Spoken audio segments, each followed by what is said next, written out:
goodness!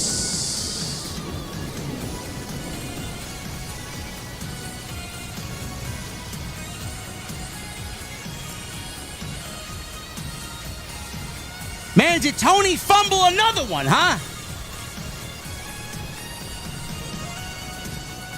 Aleister Black is back. Got his old theme music back. He's got his own little NXT thing going on all over again, man. It's great. It's great. He even got his rise up from the coffin entrance. Gotta love it, man. Tony fumbled. What else is new, man? That ladder match. Holy shit, man. Can someone... Yo, get someone on the phone, man. Can someone answer me why this match wasn't on WrestleMania? Why wasn't this tag team title match on the WrestleMania card? I don't know. What is with Ciampa, though, man? What happened to the beard, bro? Guy looks older without a beard. Anyway, we'll talk. We got a lot to talk about tonight, man. We got a lot to talk about tonight. It's the SmackDown After WrestleMania. What a week we had. We just hit 170,000 subscribers. And let me tell you something, you fucking geeks.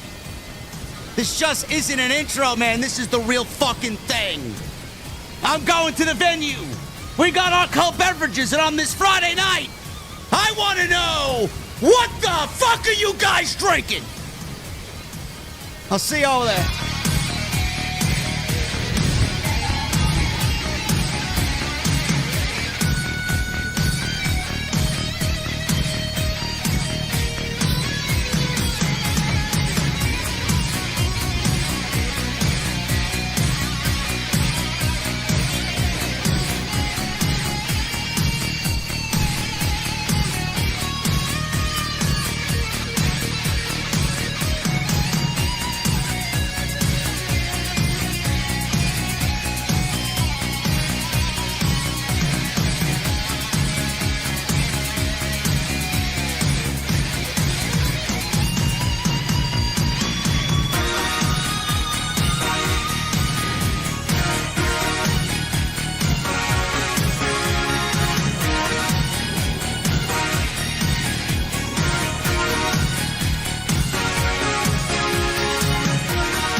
Why has Triple H been so successful?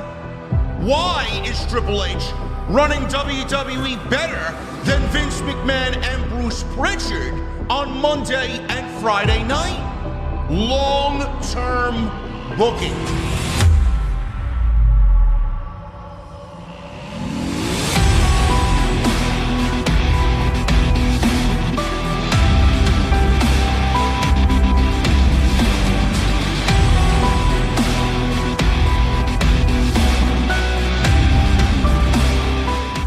What is going on, guys? Thank you so very much for joining me right here on Off the Script. This is your Friday Night SmackDown Post Show for April 25th, 2025. I am your host, JD from New York, as always, coming to you live from the OTS venue inside my mother's basement. Thank you guys so very much for joining me on this Friday night, wherever you may be.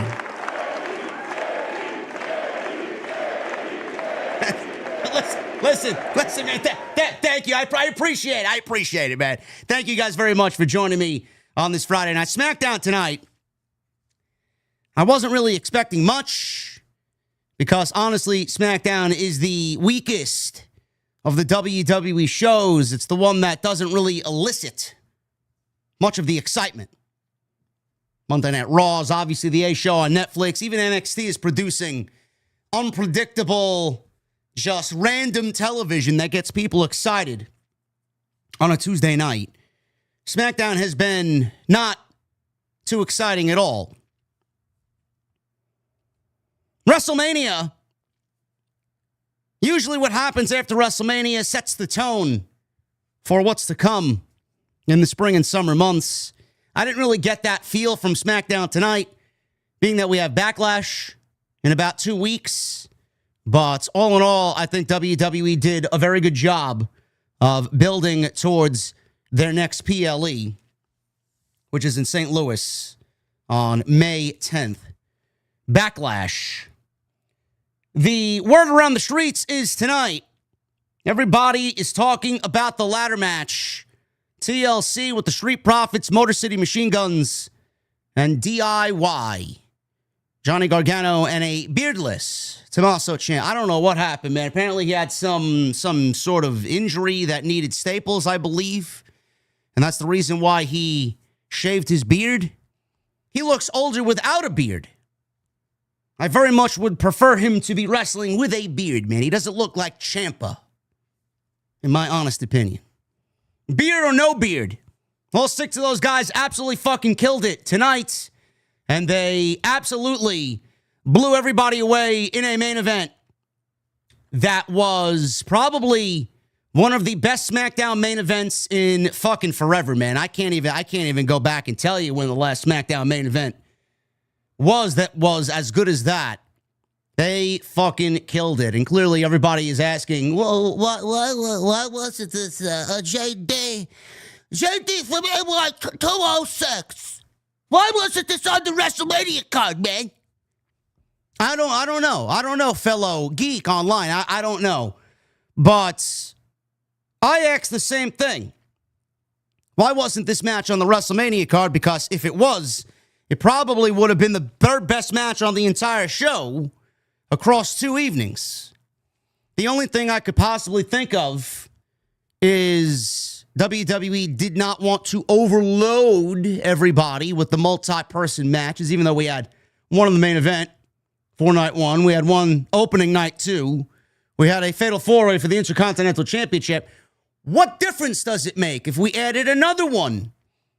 This match tonight showed you why exactly it should have been the only tag team championship match on the show. Should have definitely been in place of the fucking New Day and the War Raiders.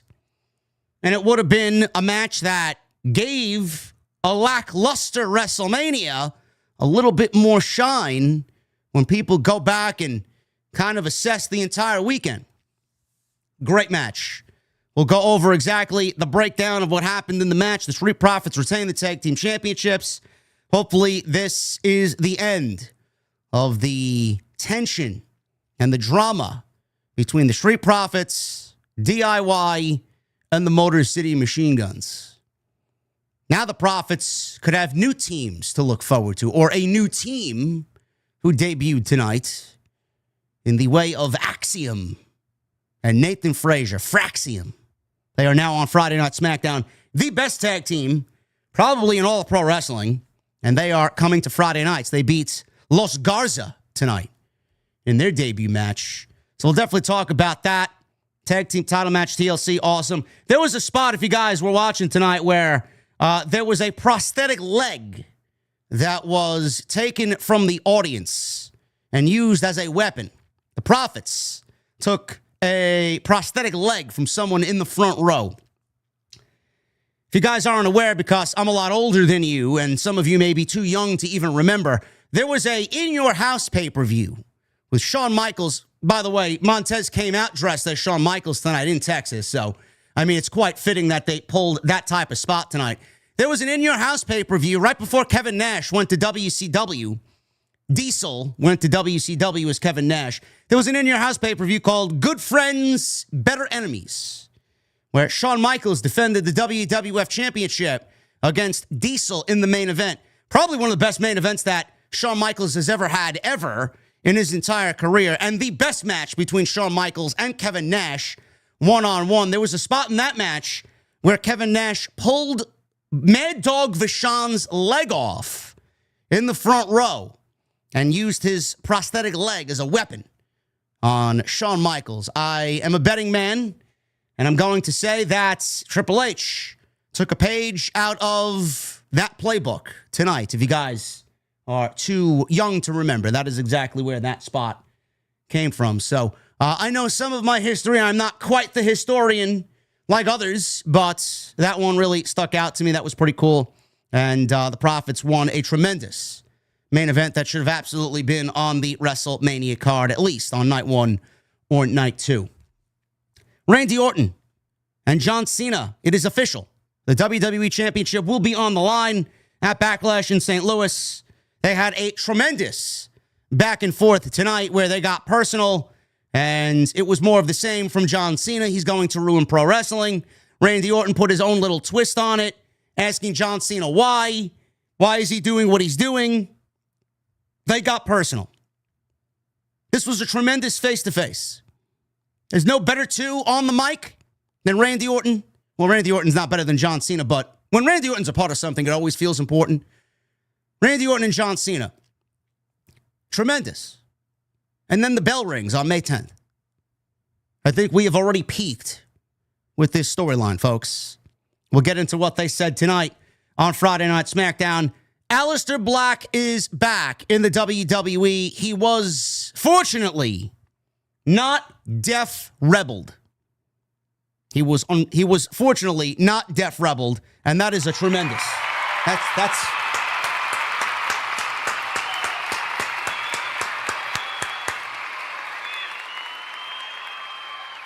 He was spared the death rebel treatment, which is amazing. I don't know how WWE swindled that one. I don't know why some come back with their NXT themes and the others, they just get thrown to the fucking death rebel dungeon and are tortured to death. I don't really understand it, but he returned with his signature NXT theme and his signature NXT entrance, and it's fucking great. It was a segment that reintroduced him to the WWE fans. Fort Worth, Texas, the crowd energy for most of the show was awful. They reintroduced him, and Miz, page out of Cody Rhodes' playbook in AEW, if you guys remember. Cody Rhodes, when Malachi, I believe this was the debut. I could be a week or two off. Chat will let me know if I'm right or wrong. Cody Rhodes wore a white suit, I believe, in that debut segment with Malachi or Aleister Black when he debuted for AEW. And he showed up in Miami, and he black masked Cody Rhodes wearing a white suit. Tonight, The Miz was wearing a white suit. Yes, they reintroduced Aleister Black in a segment with Mike Mizanin. I know, you probably were expecting a lot more for someone who had such big fanfare coming back. They gave him the Miz treatment. I don't really know what to think about it. I'm not trying to sit here and complain about Malachi or Aleister Black being back in the WWE, but why does everybody have to be gate-kept by The Miz? I don't know. It's his first night back. We're going to go easy on him. We're happy that he's back. We're happy that he got his theme and his entrance back, minus the creak. Remember the creak that Vince McMahon gave him? None of that nonsense. He's back. So we'll talk about that. And Zelina Vega. She is the new Women's United States Championship. And here I thought the United States Championship situation in the women's division couldn't get any worse. Oh, my goodness. We are going to go over it all right here on today's SmackDown Post Show for April 25th, 2025. Let me talk to you. I want to thank you guys for all of the tremendous, and I mean absolutely tremendous in capital letters, support all week. Today, we officially hit 170,000 subscribers on YouTube, man. That is That is tremendous. We just hit 169. We literally, WrestleMania weekend for the Raw after Mania, we just hit 169, man. And it's Friday, and we're already at 170. It's crazy. I appreciate you guys very much, man. Those two Rock videos, the Rock rants, took us over the top, man. I appreciate you guys very much. Thank you. Thank you for all the support. If you guys want to continue that support, you can do a couple of things tonight. Number one, hit that subscribe button down below. Turn on the bell for all notifications. Hit that thumbs up. Appreciate you. 1,000 likes is the goal. 1,000 likes minimum. That's the goal. Make sure you hit it. Super chats are open. Get them on in. That is the absolute best way to support the show. Let's round out the last week of April, man. Coming up, super chats are the best way to support. Leave me a super chat. We'll go over all the super chats at the end of the show with our cold beverage. And tonight I'm drinking Liquid Death Blueberry Buzzsaw Iced Tea, man. It is fucking so good, man. So good. Now available at your local Target. Cheap plug. I'm not even sponsored by them. Still waiting for Liquid Death to sponsor me, man. One of these days it'll happen. Go check out all the content. We uploaded another video today, man. We talked about The Rock. Comment to Dave LaGreca. And more Rock ranting today, man. Excellent video. Excellent video. Go check that out. Really great stuff on the channel. If you missed any of the streams, everything is there for you.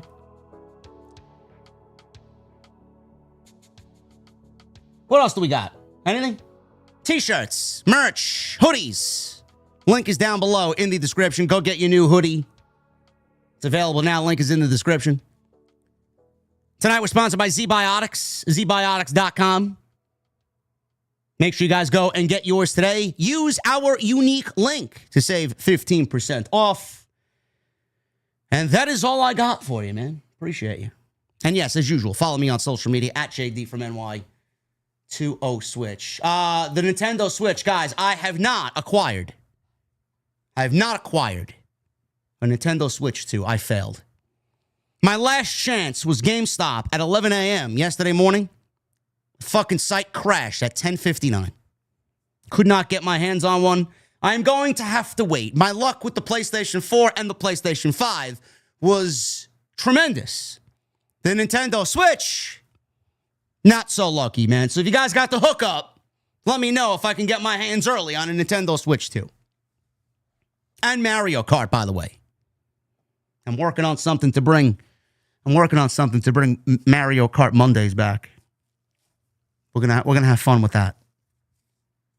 Just a little insight into what I'm thinking. JD, what's Mario Kart Mondays, man? Don't worry. SmackDown.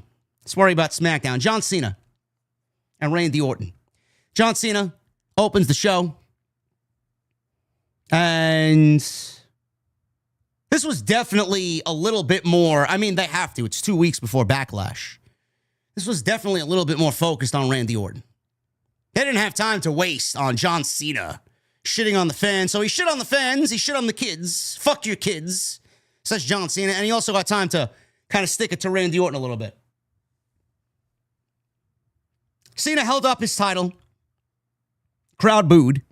He had ring announcer Mark Nash, who is doing a fantastic job as the ring announcer on Friday Night SmackDown.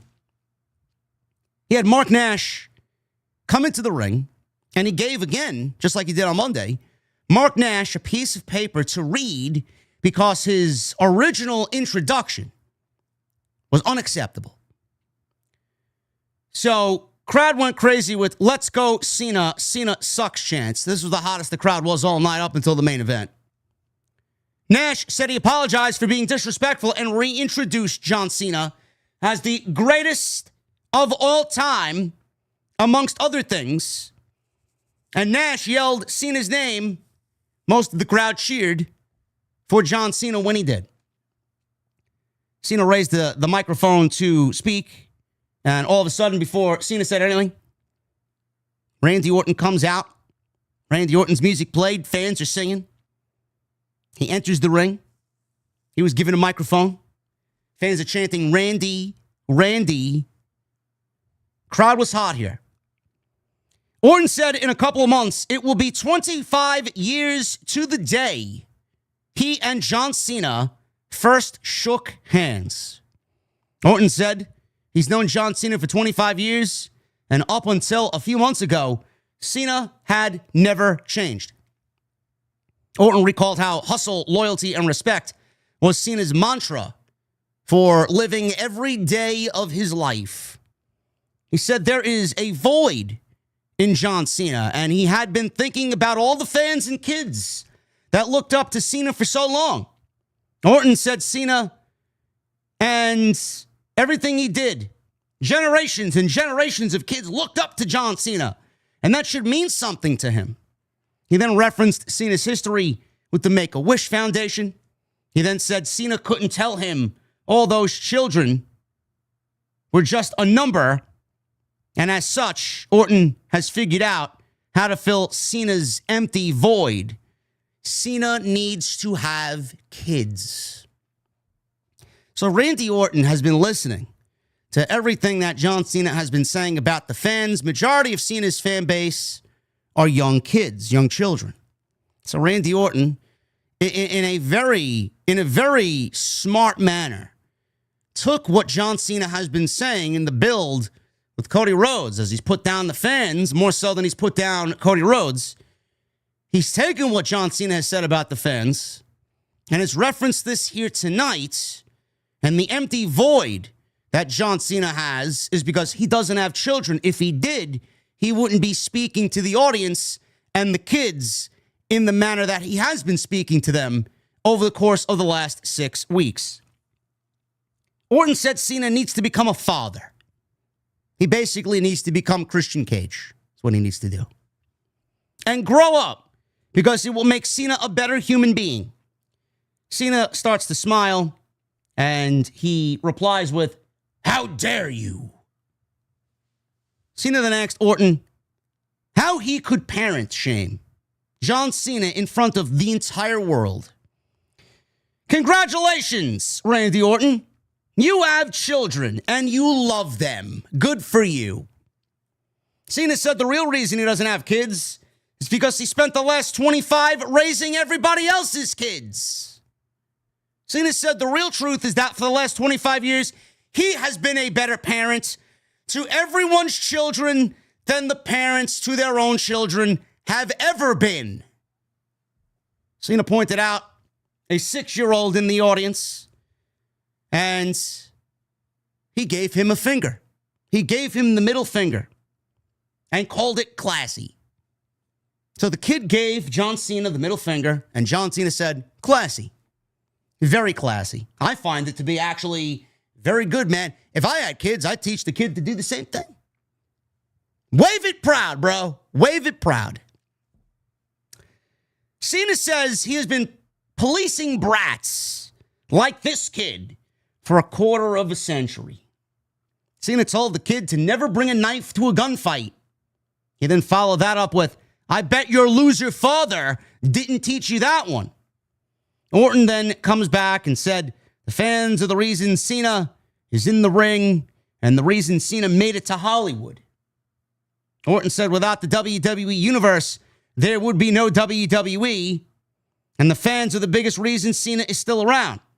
Orton said he made a lot of mistakes throughout his career, but he can go into the locker room and hold his head up high because he gets the respect from his peers. He then said he's here to stay while Cena is just a guest.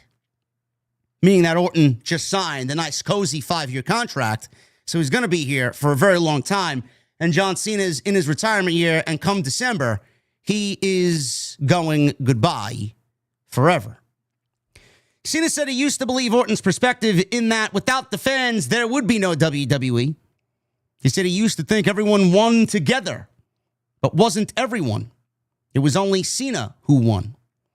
He then referenced the "Let's go Cena, Cena sucks" chant that the crowd usually does on cue. He obviously mentioned that, and we got another round of chants from the crowd. Cena called everyone hypocrites.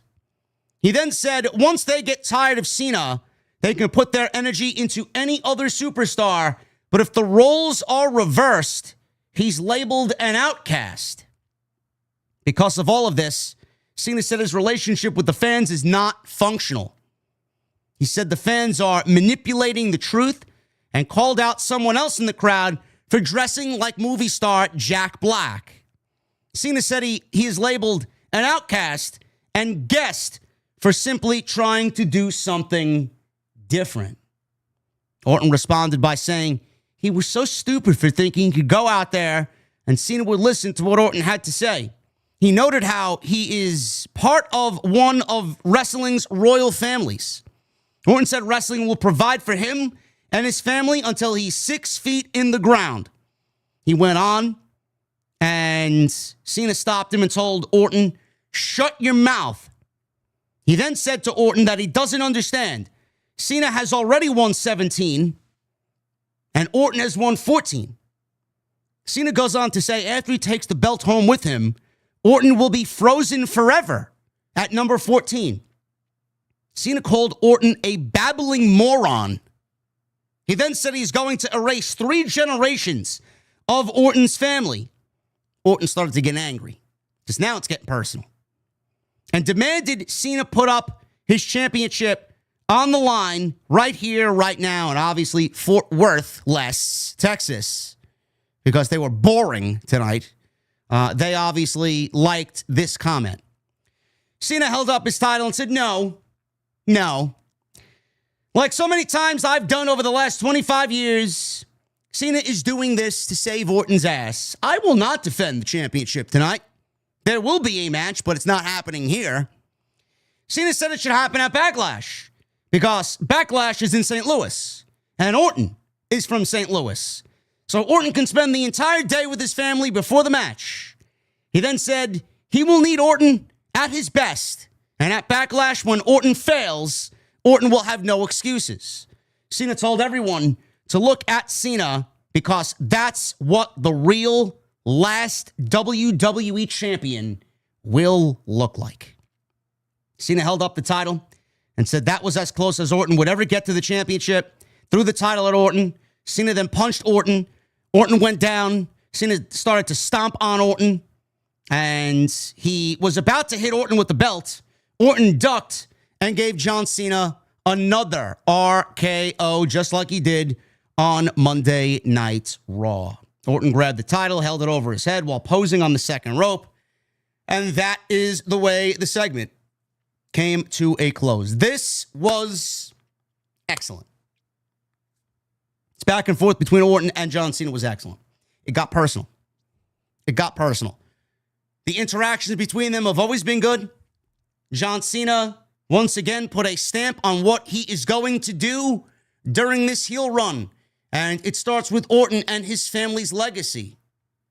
Orton is definitely a part of that lineage of the WWE Championship. Orton is chasing number 14 or 15. He's at number 14. He's chasing number 15. He called his shot a couple of weeks ago in the ring with Cody Rhodes. No matter who it's going to be, Cody or John Cena, he's coming after the title. Cody Rhodes, by the way, we did not see or hear from or about Cody Rhodes tonight on Friday Night SmackDown. John Cena is going to erase everything. Because in John Cena's mind, he's going to take this championship that he won at WrestleMania and hold it throughout the entire year and erase the lineage of the WWE Championship. The championship that he holds right now, he's taking it home with him, and he will officially retire the championship. WWE is going to have to make a new championship in the replace of John Cena's belt. And the lineage will start all over again. And he even mentioned to Randy Orton, you will go back to 1. So John Cena is going to ruin pro wrestling. I like what John Cena is doing. I like what John Cena is saying. I do. I love Randy Orton. Anytime Randy Orton's a part of something, I just feel like the importance of it is just palpable. It's just there. So is John Cena. On the microphone, back and forth, they were great tonight. When both guys are in a major program with whomever, they are great on the microphone. It's real. It means something. This was that. And then the bell rings on May 10th at Backlash. I don't want to sit here and already write the match off, because I have already had fucking geeks online when I posted this same exact thing, but in tweet form. Then the bell rings. Oh, don't discredit them already. You're already writing John Cena's first title defense off? Yeah, I am. What the fuck are you going to do about it? Did you watch WrestleMania? We don't really have a glaring fucking, unbelievable match that's staring us in the face that we can really base John Cena's fucking title reign on coming out of WrestleMania. The match at WrestleMania with Cody was one of the worst championship matches in WrestleMania history. Yet you want to sit there and put your faith in John Cena and Randy Orton having a great match. If Cody can't bring him to a good match, what the fuck do you think Randy Orton's going to do? I don't really understand that. I'm not looking forward to it. What's going to happen? Travis Scott's going to come out and fuck Randy Orton over too? Come on, man. At least we got this and the weeks to come to look forward to.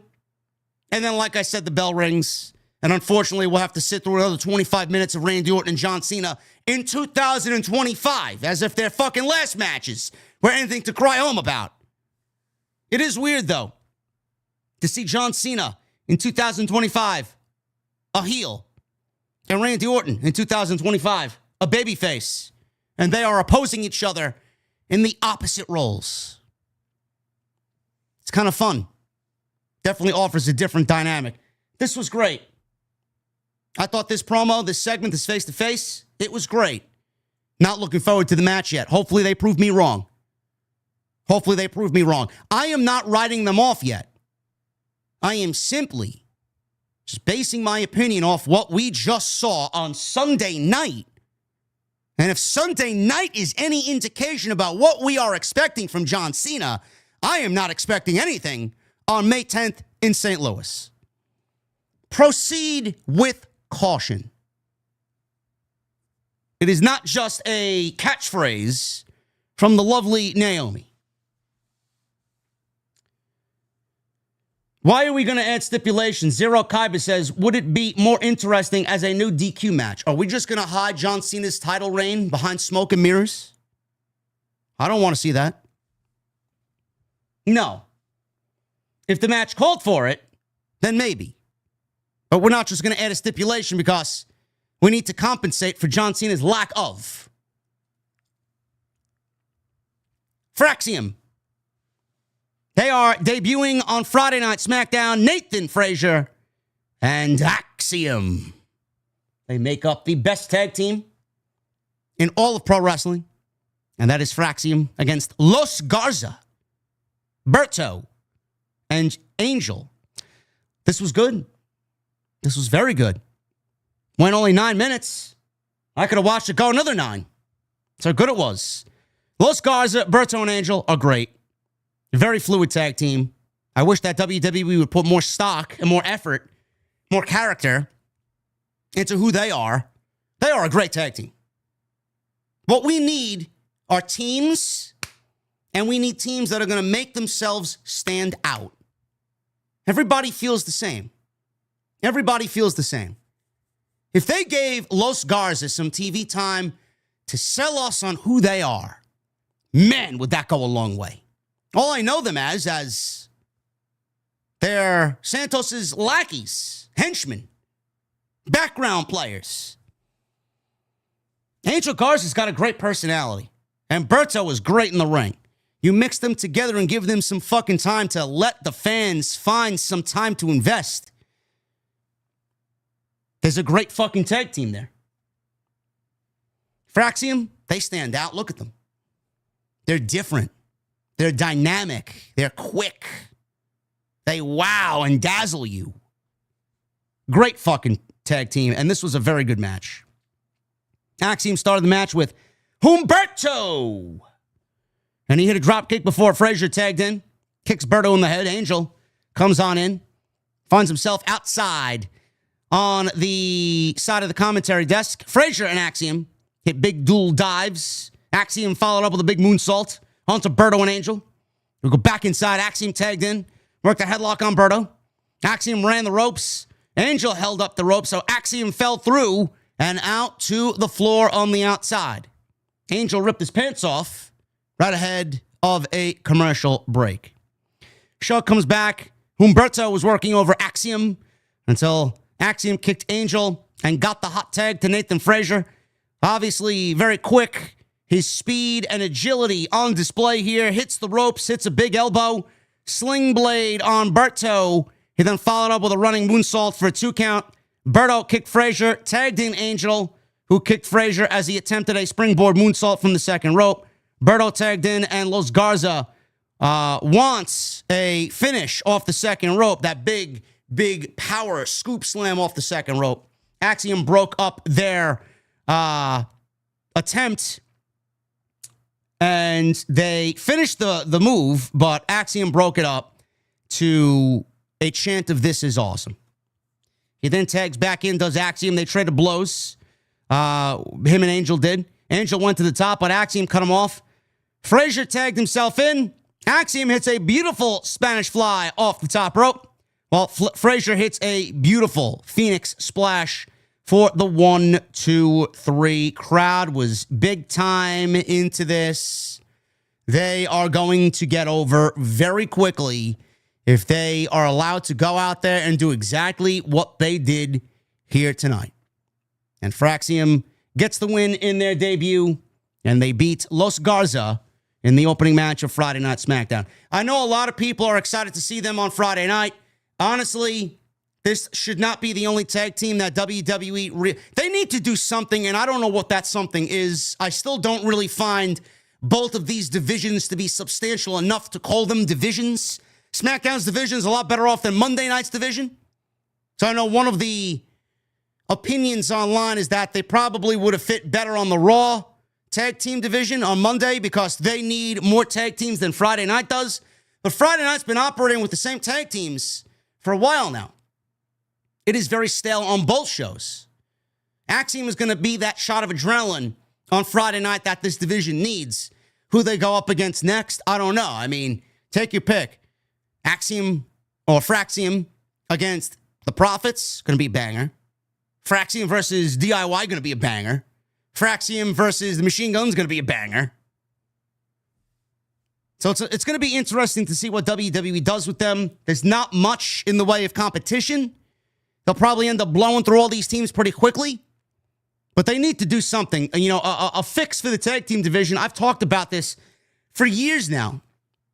I don't understand why we are operating with the women's tag team titles where they can go back between Raw and SmackDown, back and forth between Raw and SmackDown, and the men's divisions, they have separate divisions on Monday and Friday. I don't understand it. I don't know why we have 2 titles or 2 sets of titles. I don't understand it. If the tag team division was able to go between Raw and SmackDown, SmackDown and Raw, my God, man, you'd have a blistering, fucking competitive tag team division.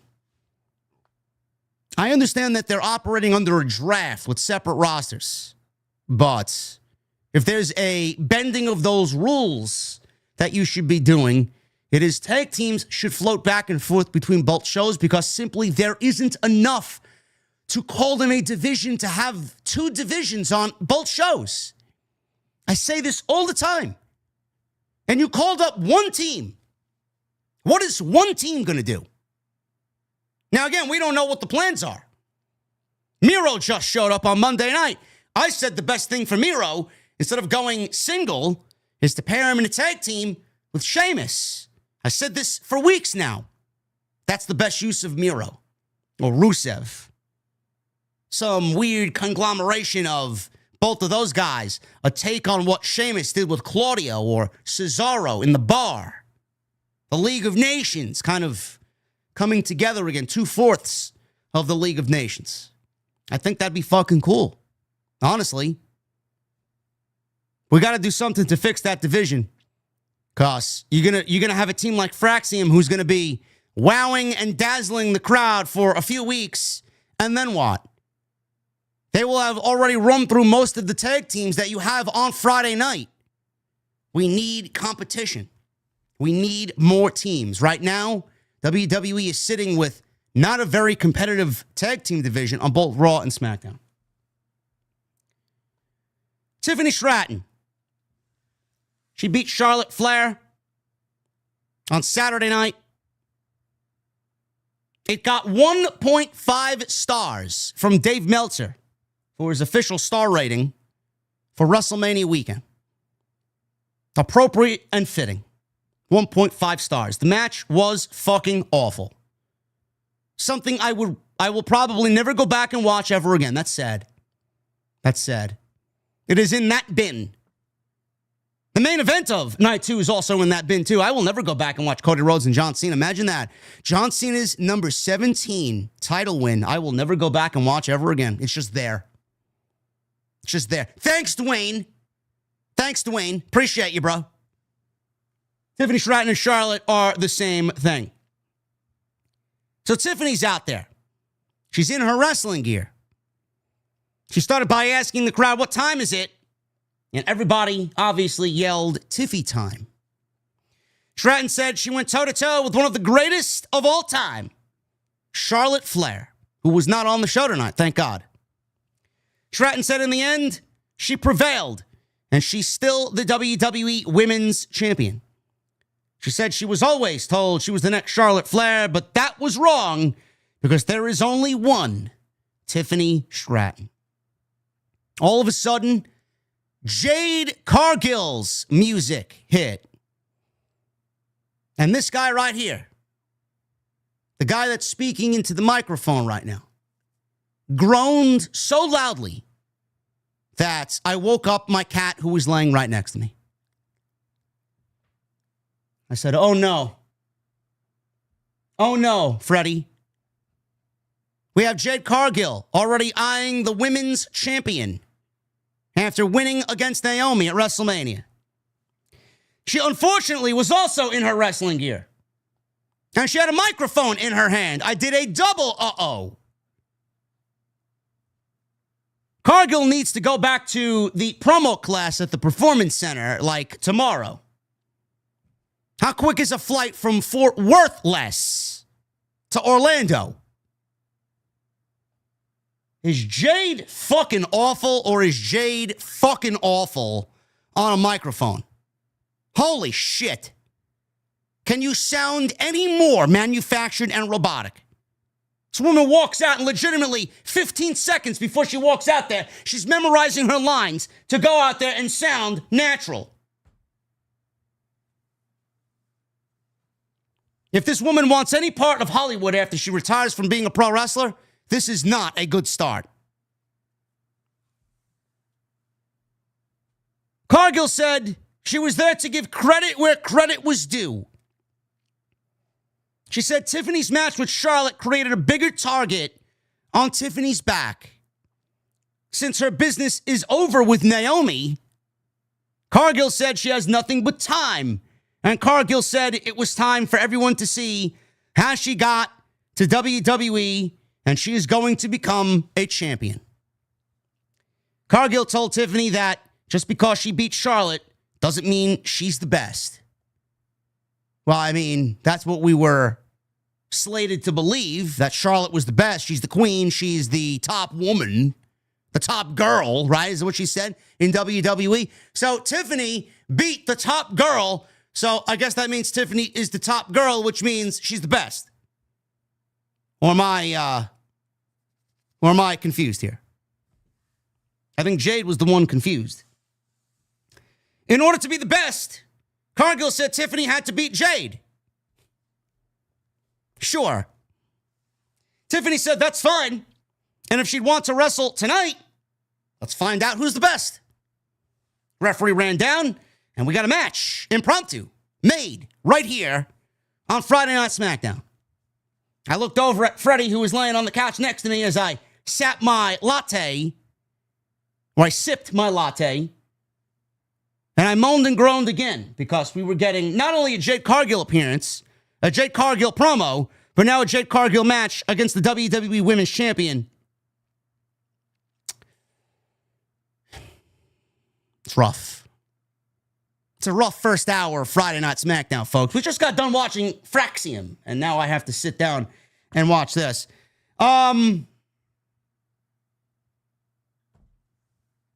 This was not good. This was not good. There was one good spot in this match that I will praise, and that I will say was fucking awesome. You know that little Alabama Slam cartwheel that Tiffany Stratton does before she actually hits the Alabama Slam? Cargill caught her mid-cartwheel and planted her with a sit-out powerbomb. That was the best spot of the entire match. Other than that, this match gets a 2 thumbs down. If this is any indication that Jade is going after the World Championship, folks, we're in for a very long road to SummerSlam. Let me tell you. So, we go into a commercial break right at the start. We come back. They worked very slow to start things out. I don't know why this match was made. I really don't. I have my reasons. They worked a slow pace to start. Cargill went and tried some offense. Tiffany used an Irish whip on Cargill into the ropes. Cargill landed a backbreaker. Sloppy. Cargill then ran at Tiffany, and Tiffany tripped Cargill into the ropes. Tiffany followed up with a hip attack.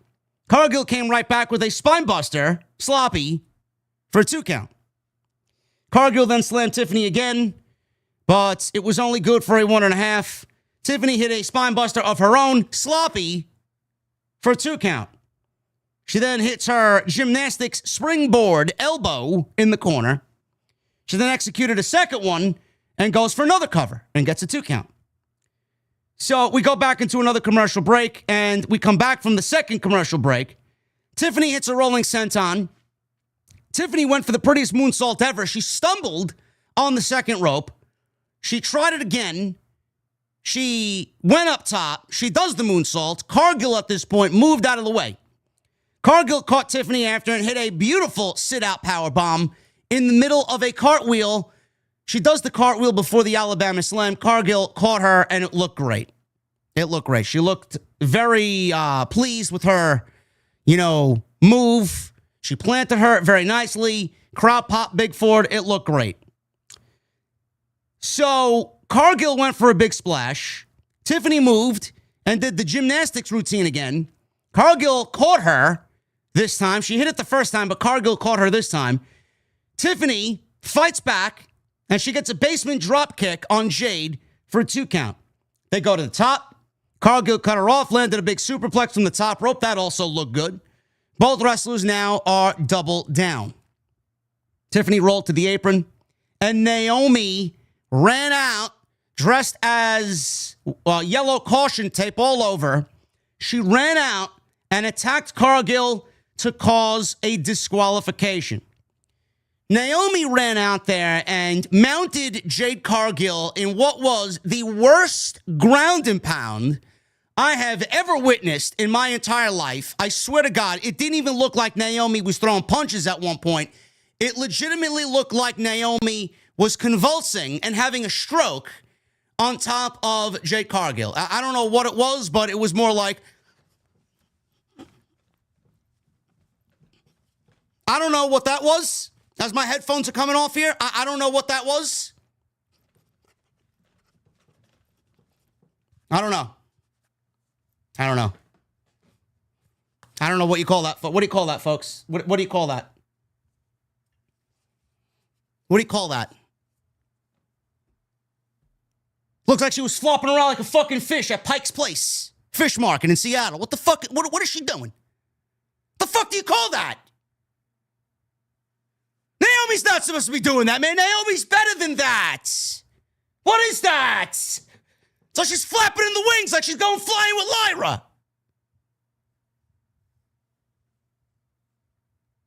I don't know.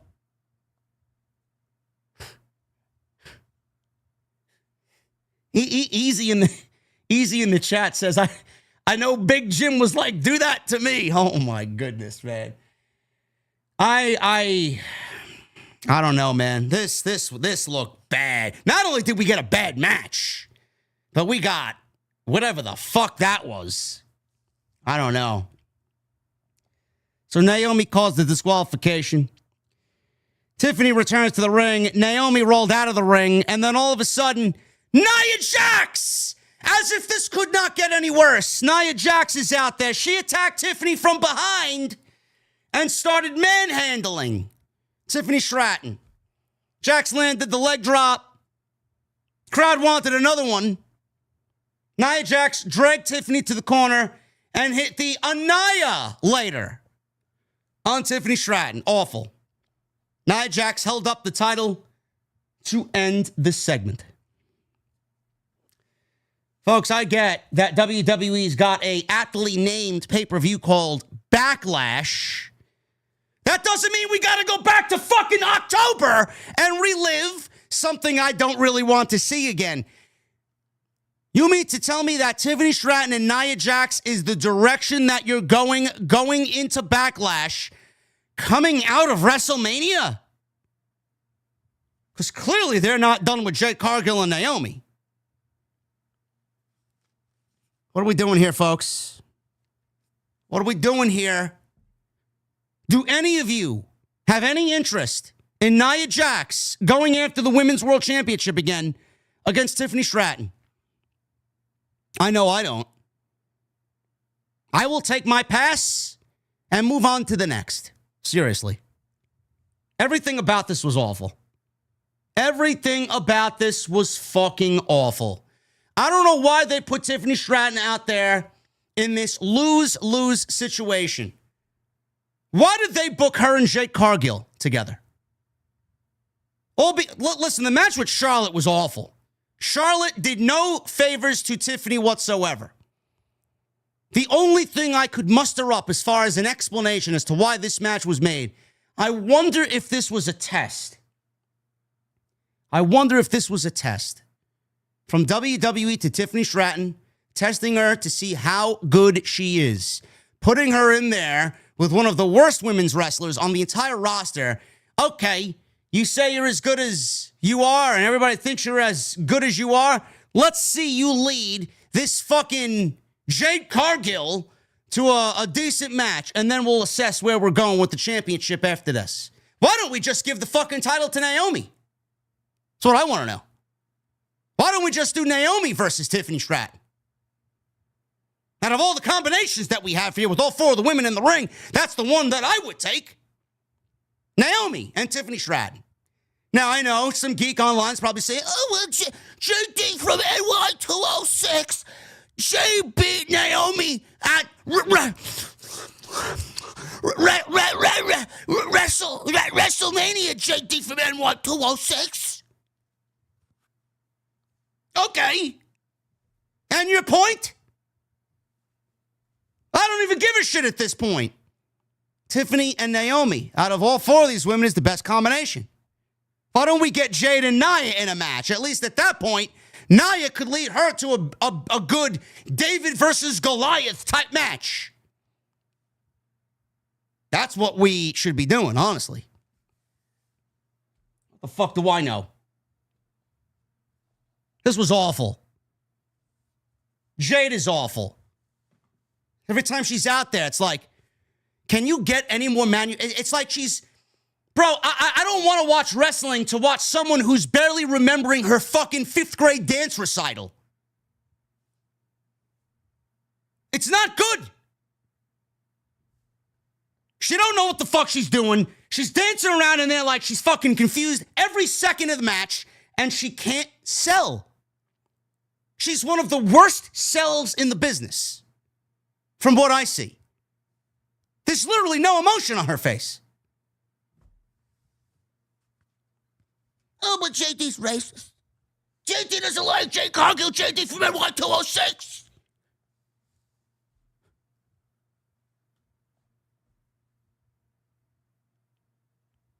Jacob Fatu, the new Women's United States Champion. He makes his way out to the ring with Solo Sikoa. Fatu wore the United States Championship around his neck. He got one hell of a fucking reaction from the crowd in Fort Worthless, Texas. Do better next time, Fort Worthless. Maybe I won't make fun of you next time. Fatu chants when he got out there. Solo X the crowd to show love and respect for the new United States champion. Solo said everyone saw what he already knew at WrestleMania, that Fatu was the future of the company. Solo said nobody in his family wanted Fatu in WWE except for Solo. Solo said everyone thought Fatu was too much of a risk, but he was the only one and the only reason that Fatu was there in the WWE, and now he's champion. Fatu looked over at Solo in a very Fatu-like way. Solo went on, and Fatu grabbed the microphone from Solo. Crowd cheered. Fatu told Solo, don't get in twisted, because he told Solo he would win the United States Championship. Fatu said he told Solo the U.S. title was coming home to the family, and he'd do it with or without Solo Sikoa. Fatu said that's exactly what he did, and he told Texas to look at their new United States champion. Fatu said he knows that the title makes him a menace to society, and at the end of the day, Solo better get in where he fits in. Fatu says he's all gas and no brakes. And he did his, what does he say? Yeah, I mean. I don't know how he says it. I'm not even gonna attempt it. Before he said that, LA Knight's music hit. LA Knight walks out with a microphone. LA Knight, he didn't get as big of a reaction here tonight as Jacob Fatu. Fatu said at Mania, or LA Knight rather, said at Mania, Fatu ate a BFT. He had mean. Is that what he says? He had mean? Okay. He ate a BFT at WrestleMania. Knight recalled how Fatu grabbed the rope to get out of a pin attempt and capitalized on the opportunity and beat Knight in the middle of the ring. All I hear is excuses. All I hear is excuses from LA Knight. So he's out there, and he said everyone told him he had a hell of a match at WrestleMania, which he did. Up until that point, it was the best match of the show. Not really like they had much to go off of. Knight said he didn't care about that because he wanted his rematch, and he wanted it right now. Drew McIntyre's music hit, and he made his way out to the ring. McIntyre stood in the entranceway with a microphone and said it wasn't always easy being Drew McIntyre. That much like Texas, he has some big guns. McIntyre said at Mania he beat Damian Priest in one of the most violent matches in WrestleMania history. Was it? Was it one of the most violent matches in WrestleMania history, chat? Yeah, I mean, no. I don't think it was. He's embellishing here, right? I didn't really think it was even all that crazy, to be honest with you.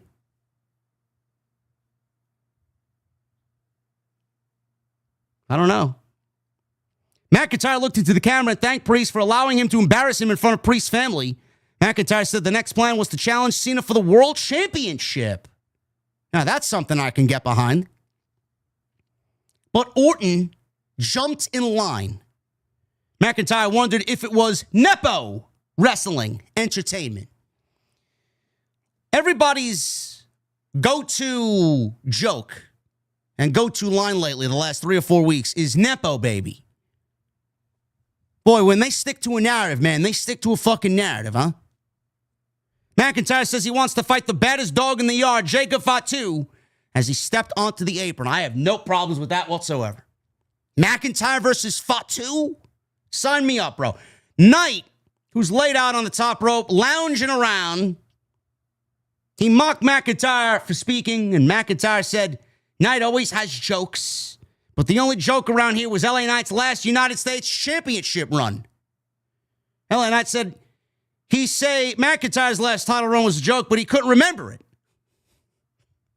Knight said if McIntyre thinks he deserves a title shot, McIntyre should step into the ring with LA Knight tonight. Nick Aldis walked out and told everyone to put their tights on, go lace up your boots, and come back later tonight because LA Knight will face McIntyre to determine the number one contender for the men's United States Championship, possibly a Backlash. I thought this was fun.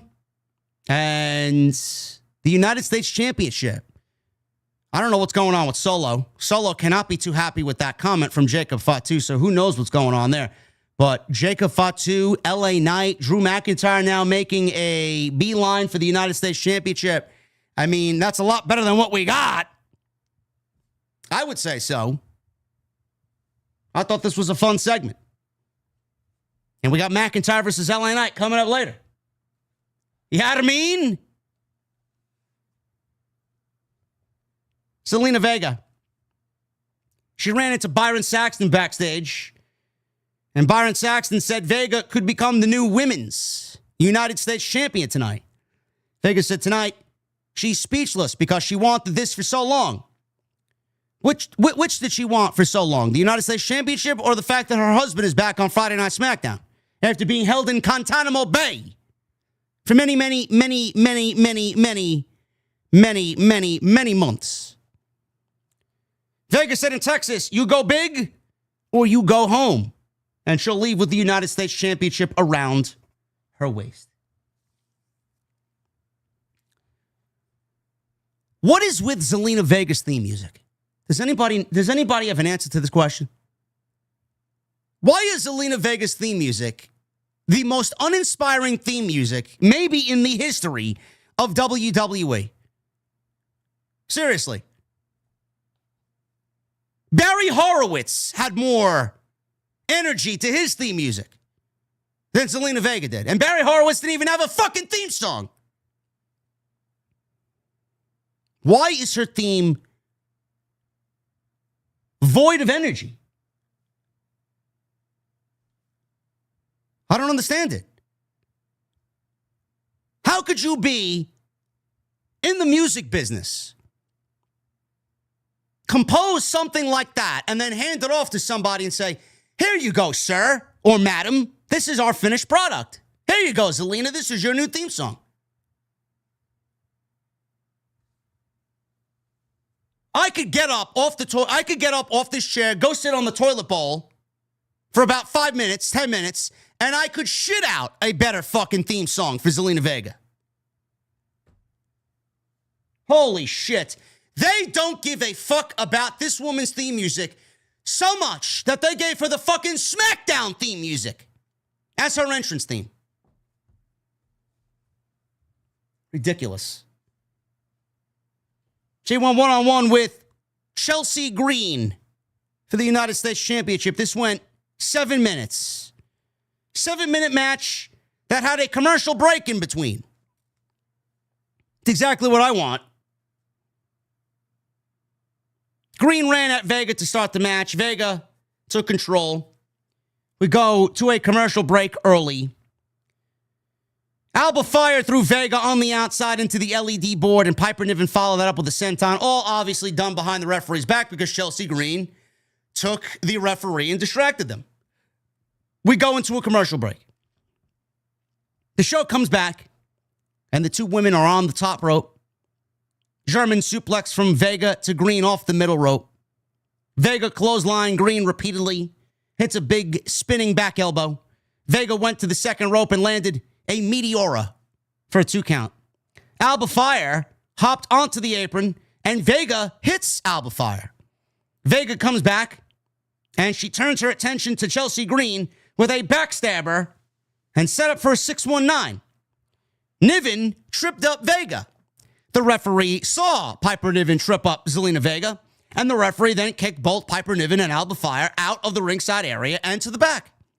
Chelsea Green tried to take advantage of Vega's attention being somewhere else. Vega countered with a code red on Chelsea Green. and she gets the fluke 1, 2, 3. Zelina Vega is the new Women's United States Champion.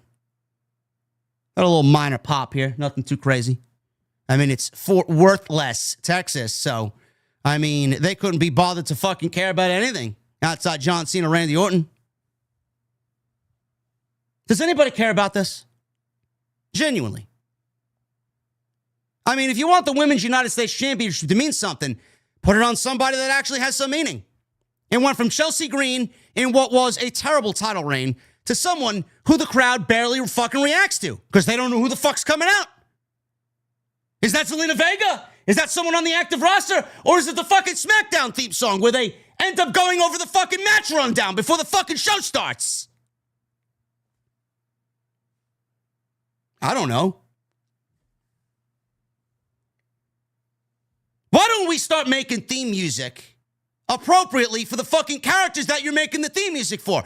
What is so difficult about writing something cool for someone like Zelina Vega? I get it that she doesn't have much of a character. I get it that she's trying to be a rip-off Sasha Banks because Sasha Banks is not in the fucking company anymore. But the woman loves video games and the woman loves anime. What more inspiration do you fucking need to write the woman a fucking theme music where people know who the fuck's coming out?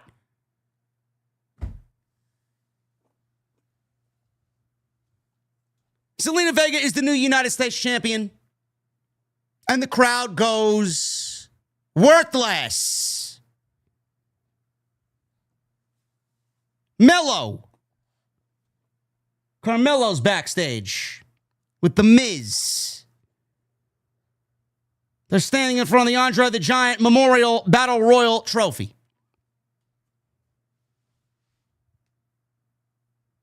Miz says he sacrificed himself for Mello because he has a vision for Carmelo. A vision of what? Mediocrity.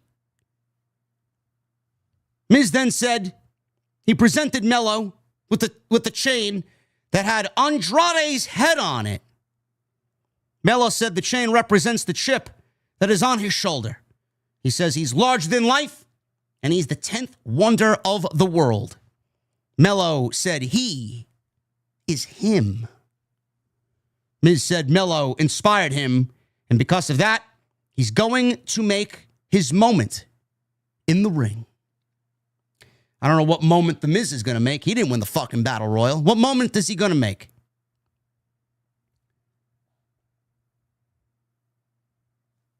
Miz is in the ring. He stood in the ring, and he said since 2007, he's been an integral part of WrestleMania, but this year he had no match or no mention. He reminded everyone how he main evented WrestleMania once and beat John Cena. Great. Great. You're on the list of worst WrestleMania main events of all time with John Cena. Go figure. Which is something Cody Rhodes couldn't even do, is beat John Cena at WrestleMania. Miz noted how he's been there for 20 years. He asks what he has to do. Wear a lucha mask and call himself Ray. Miz referenced how Randy Orton needed an opponent, but instead, Randy Orton chose someone who is nothing more than a meme in Joe Hendry for the opportunity instead. Miz reminded everyone that he is the A-lister and the most must-see superstar of all time. The lights go out. We saw candles lit near the aisleway. Up from the depths comes Alistair Black. He looked great. He got his old entrance back. He got his old theme back. Everything from NXT, Aleister Black is back on the main roster here on Friday Night SmackDown in WWE. Fort Worthless barely even reacted to Aleister Black's return to a point I don't even think they remembered who he was. There was a small pocket of fans saying, welcome back, welcome back. We had a small pocket of fans trying to chant, Tony fumbled, which did not pick on or pick up at all. Did not catch on. Aleister Black gets into the ring, takes off his coat, He soaked up the worthless reaction he got tonight. Miz is wearing a white suit, very reminiscent of Cody Rhodes when Malachi debuted for AEW in Miami. And in the same breath, he gave Miz a black mass in the white suit, just like he gave Cody a black mass in the white suit. Black sat down next to Miz with his legs crossed in the middle of the ring like he usually does. And that is the way the segment came to a close. Boy, Zelina Vega wins the United States Championship in the previous segment. Malachi Black or Aleister Black returns to the WWE in the next segment. That household is going to have a nice celebration when they get back home. I get that The Miz is a gatekeeper. I'm going to look at this from both sides of the coin here. Miro, or Rusev, did not really get a great return on Monday Night Raw. I mean, he beat up Tozawa and he beat up Otis on Monday night. He got a decent reaction, a bigger reaction to me than Aleister Black did here on Friday. But Rusev did not get a oh my God return on Monday. Aleister Black did not get an oh my God return on Friday. I can understand why people are disappointed in the way that they returned him. This is why I gauged your opinion on social media and I asked, because I kind of felt a little disappointed. I'm like, that's the best they got. Why is The Miz such a gatekeeper for the WWE? Why does everybody got to get called up from NXT and feud with the fucking Miz? Or team with The Miz? Why does someone returning to the company from the other place come back and feud with The Miz? I get why you would be disappointed. But the reintroduction, it's been quite a long time. It has been. You know, Aleister Black did not make a fucking dent on the main roster. I'm trying to look at it smart. Aleister Black did not make a dent on the main roster because Vince McMahon killed Aleister Black before he even got started. I mean, they held him in a fucking broom closet for 8 months looking for a fight, and he was sniffing pneumonia for 7 months, saying the same thing over and over again. Fight me, fight me. Like he's fucking Batman in Gotham. That's all I think about is fucking Batman. Hanging the fucking Joker upside down in the fucking... Fight me. You know? Vince fucked him up. Nobody knows who he is. Look at the reaction he got. The reaction that he did get, it signifies that he wasn't a presence in his first go-around. So WWE's got to reestablish him. And normally, you start off reestablishing somebody like that with someone like The Miz, because everybody knows The Miz, and The Miz is a good heat magnet. Trying to look at it in a very smart way. Was it the most exciting return? No. But Aleister Black needs to be on the roster in a substantial way, quick. And there's no better way to do that than The Miz. Byron Saxton. He interviewed Bianca Belair backstage. Brought up how Belair broke a couple of fingers at WrestleMania. Belair said even though things did not go her way, she was very proud of their Mania match. Belair said it won't be the last time she sees Rhea Ripley because Ripley inserted herself into the match she didn't deserve. Belair said when she returns, she will have some business she will need to address. She's on SmackDown. She's going to address Naomi and Jade Cargill. I didn't really like that Bianca mentioned how proud she was of the match. I mean, she lost, and she lost an opportunity at the World Championship. It's fine to put over your friends and however which way you want on social media, but when you're live on air, I mean, you lost a championship match. You should not be proud of losing. Just the way that I look at things. She's going to add a lot to that women's division, and I'm glad she's back on Friday night. Naomi was backstage. She was shown walking past Nia Jax, who told Naomi, stay out of her way when it comes to Tiffy and Tiffy's title. Naomi said she will, as long as Jax proceeds with caution. Okay. I didn't care about them before. I don't care about them now. Though I love Naomi. LA Knight. LA Knight and Drew McIntyre. This was a one-on-one match. According to Nick Aldis, this was going to determine the number one contender for Jacob Fatu and the Men's United States Championship. So they locked up. McIntyre slammed LA Knight, and he starts to gloat and pose. Pace was very slow here to start. Knight came back, took McIntyre down, posed as well. So they're going tit for tat. Knight worked a side headlock. McIntyre shot him off, took Knight down with a clothesline. Back suplex, couple of chops. McIntyre was then thrown outside, and LA Knight followed him. McIntyre rolled back into the ring. Knight tried to follow, but McIntyre shoulder blocked Knight off the apron and into the crowd barricade. LA Knight rolled back into the ring. McIntyre went and administered some offense on LA Knight before hitting a big brain buster for a 2 count. McIntyre kicked Knight in the midsection. Knight tried to avoid McIntyre coming into the corner. McIntyre chopped Knight. Knight chopped McIntyre, and then McIntyre stomped on LA Knight repeatedly. More taunts from McIntyre, set up for a big vertical suplex. LA Knight blocked it, and McIntyre regains control, starts beating down LA Knight until LA Knight suplexed McIntyre out of nowhere, and both guys were doubled down. LA Knight hit a leaping clothesline, side Russian leg sweep. He followed up with a jumping neck breaker. He goes for a cover. He gets a 2 count. McIntyre landed the Glasgow Kiss, set up for the Future Shock DDT. LA Knight countered it and ended up with him on the second rope with his leaping elbow. And he connected it for a 2 count. He then sets up for the BFT, but McIntyre worked out of it and got to the outside where LA Knight hit a drop kick, wrecking ball drop kick, basement drop kick, whatever you want to call it, through the ropes. He then goes to the outside and repeatedly slammed McIntyre's head on the commentary table. LA Knight rolled McIntyre back into the ring, and the referee was tending to McIntyre as Solo Sikoa appeared out of nowhere and gave the Samoan spike to LA Knight.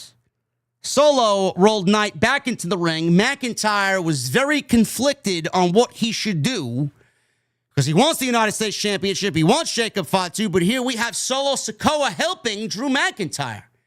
And you know his history with the Bloodline. I mean, this is the same guy that fucked him over years ago at Clash at the Castle against Roman Reigns. He was looking at the guy who fucked him over, now helping him. He doesn't want to accept his help because he fucking hates him. But he's also helping him here potentially secure a number one contendership for the United States Championship. He rolled him back into the ring, did Solo. Knight's in the ring now. Claymore kick, set up. But Damian Priest showed up and pulled McIntyre out of the ring. Damian Priest attacked McIntyre. Hits a South of Heaven on Drew McIntyre through the announce desk. Everything exploded. Priest then tried to leave and ran into LA Knight. And they start going at it. Jacob Fatu came out of nowhere and wiped both LA Knight and Damian Priest out with big splashes. Fatu rolled Priest and Knight into the ring. He landed the big Samoan hip attack. Fatu followed that up with a jump up moonsault on LA Knight and a hip attack on Priest. Fatu gave Priest the jump up moonsault or the mighty moonsault as well. And chance of Fatu end the segment. Man, WWE is going to have to strap the rocket pack to Jacob Fatu quicker than they are really envisioning. He's getting over very, very quickly. So now we have LA Knight, who lost to Jacob Fatu at WrestleMania. He wants his championship back. Drew McIntyre beats Damian Priest at WrestleMania. He wants a shot at the United States Championship. Because, I mean, there's nowhere else for him to go. With Drew McIntyre, possibly going after the World Championship. Can't do that when you got John Cena and Randy Orton. Cody Rhodes is still going after it. I'm assuming we'll get CM Punk sometime this summer. McIntyre's probably slated for a big push later this year. So McIntyre, after he beats Damian Priest, he feels like he deserves the United States Championship. And now Damian Priest. Damian Priest is involved simply because he's not done with Drew McIntyre, who wants the United States Championship. So by default, that makes him now a part of the 4 who want a shot at the United States Championship because he simply wants Drew McIntyre. So I like this. I didn't even mention Solo Sikoa, who was put down by Jacob Fatu, so nobody knows how he's feeling about it, because Fatu clearly doesn't need Solo's help. He doesn't want Solo's help. And tonight, Solo, he tried to help Drew McIntyre. So how is Jacob Fatu going to look at that? Is he going to look at that in any way at all as a negative? We don't know. I don't really want all these guys involved at the same time. I don't mind it as long as we don't get some multi-man match at Backlash. One-on-one. That's it. Whoever's next in line, one-on-one. We could be looking at a triple threat match with Fatu, LA Knight, and Drew McIntyre, being that the match got fucked up. We could run this match back next week to see who is the number 1 contender, and we get a one-on-one match at Backlash the following week. I don't know what they're going to do. But seemingly all these guys are involved in the United States title. And I said this on social media. This is a lot better than fucking LA Knight and Shinsuke Nakamura for the United States Championship. You got some heavy hitters here for the United States title. And I like that because John Cena is going to be holding that WWE Championship for a little bit. And you're going to get guys like Randy Orton and Cody Rhodes and CM Punk potentially going after that championship this year, going on into SummerSlam. You got to make the United States Championship a title that is worth going after. It's on a guy that is going to do wonders for it because he's fucking great. But that's only half the battle. You got to put someone in the ring that is going to be an equal and be competitive with Jacob Fatu to really enhance what that championship means. It's got to be a solid B title on the show. It's got to be the secondary title on SmackDown. It can't be fucking bottom of the barrel. So they are on the right path to doing that, and they got the right players to make that happen here. John Cena, he was shown walking backstage, and we finally got John Cena in a backstage segment with R-Truth. This was very simple and very quick.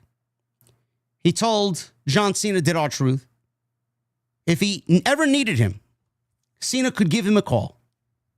John Cena looked at him and he walked away. Jimmy Uso walked up to R-Truth and told R-Truth, what are you doing? R-Truth told Jimmy he still wants to be like John Cena when he grows up. That's a real champion.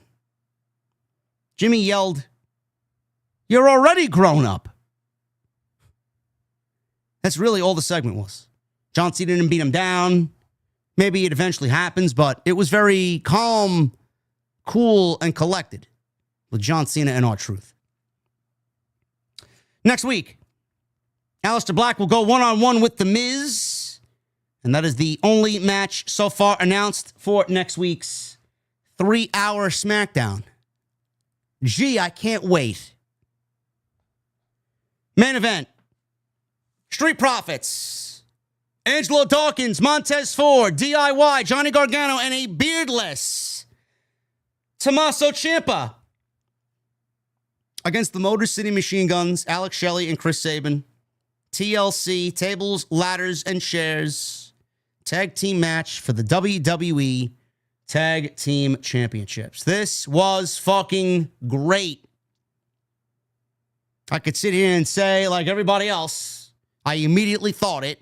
Immediately posted my thoughts on X.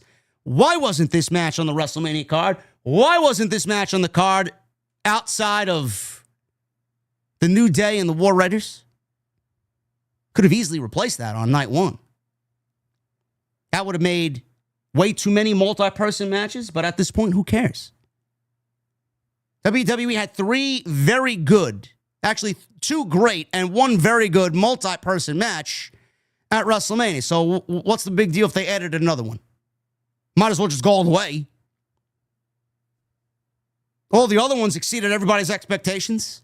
I don't think anybody was complaining that there was too many, even though that was the original hesitation and the original holdup from a lot of people who looked at the overall card. Why are there so many multi-person matches? This match should have been on the WrestleMania card instead of the New Day and the War Raiders. Simple. I don't want to hear that they wouldn't have been given enough time. I don't want to hear about anything else, any other excuse. This should have been on the WrestleMania card. Not only did they have the longer feud, tensions in the SmackDown Tag Team division were much further along than the fucking New Day and the War Raiders, which was basically built in 2 weeks. The one positive here is they might not have been given enough time at WrestleMania, and tonight this went 23 minutes, and they were completely commercial-free. So they gave these guys a WrestleMania treatment on the SmackDown After WrestleMania. So good on WWE. They really made good to these guys by making it commercial-free because it only made the match better. So whoever was in charge of that, excellent. This was the best SmackDown main event in months. I can't even tell you what the last SmackDown main event was. I can't. That was this good. In months, probably years. This was awesome. Ciampa and Gargano had the upper hand to start things off. They grabbed the ladder. Motor City Machine Guns drop-kicked the ladder into DIY. The Machine Guns worked on the Profits until DIY come in to intervene. 2 minutes into the match, Machine Guns pointed at the titles. Sabin went for a big dive on Gargano, but Gargano held up a chair and Sabin wound up diving headfirst into the chair. Dawkins inserted himself into the chaos here and ran Gargano's head into the ring post.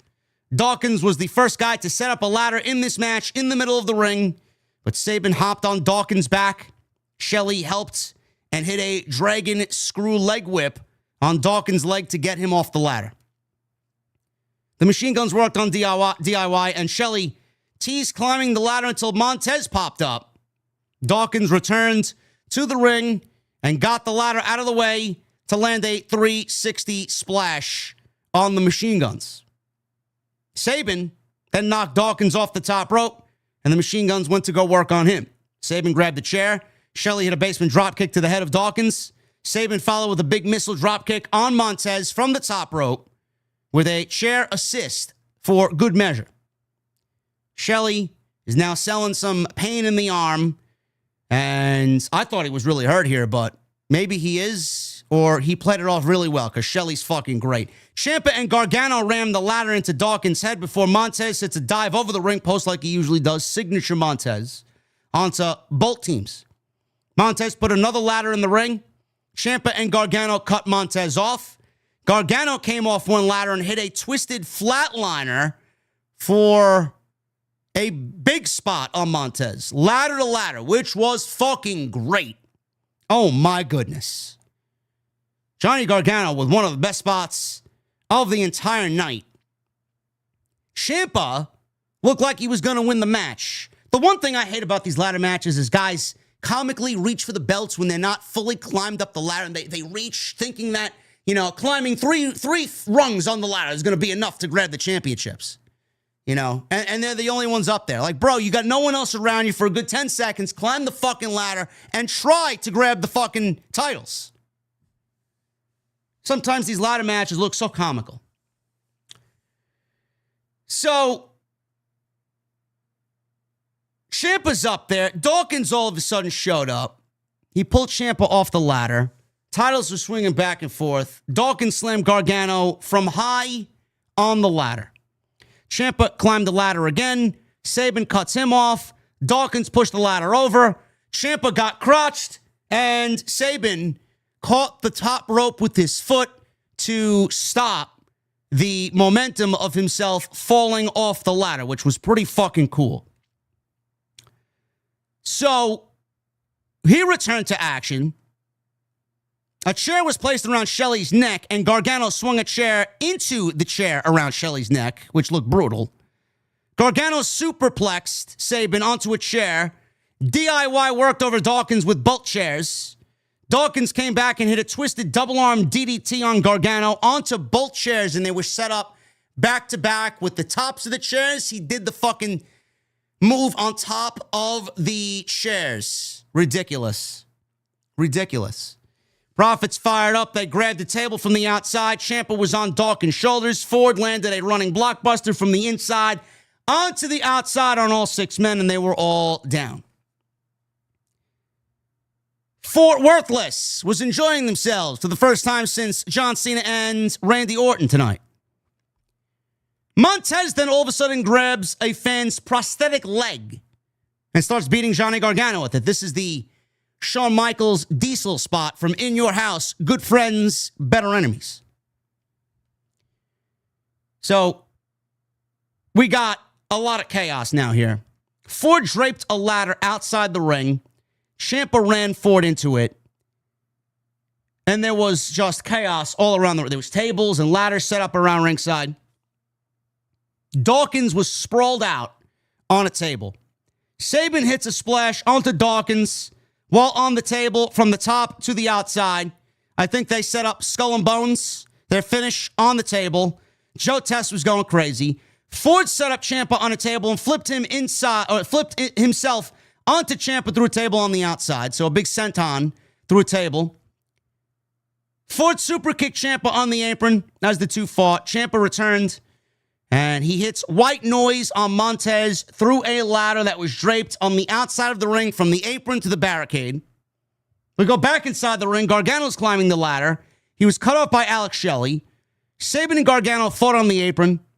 Sabin and Shelley hit Skull and Bones on Gargano through the table on the outside. Back inside the ring, Ciampa fired himself up to climb up the ladder. He finally got to the top, and he had his hands on the title. But the Motor City Machine Guns removed the ladder from Tommaso Ciampa, and he was just hanging there with both hands on top of the title. So he's hanging in the middle of the ring from above, holding on to the device that holds the titles. They set up a table underneath Ciampa. Angelo Dawkins climbs a ladder in the corner and speared Ciampa off the rung of the whatever the device was holding the championship. Dawkins jumps off the ladder, spears Ciampa off this device, off this rung, and down through a table that the Machine Guns set up in the middle of the ring. Crowd is chanting, "Holy shit, holy shit." It wasn't the cleanest spear ever, but you could see Dawkins hesitating a little bit. Plus, I was worried about Ciampa with the history of the neck injury. It was a great spot nonetheless, and fans really enjoyed it. They showed one lady saying, "Holy shit, oh my God." This was a great spot. Shelley and Sabin took their time to set up the ladder to possibly win this match. Gargano showed up. He threw a chair at Shelley's head.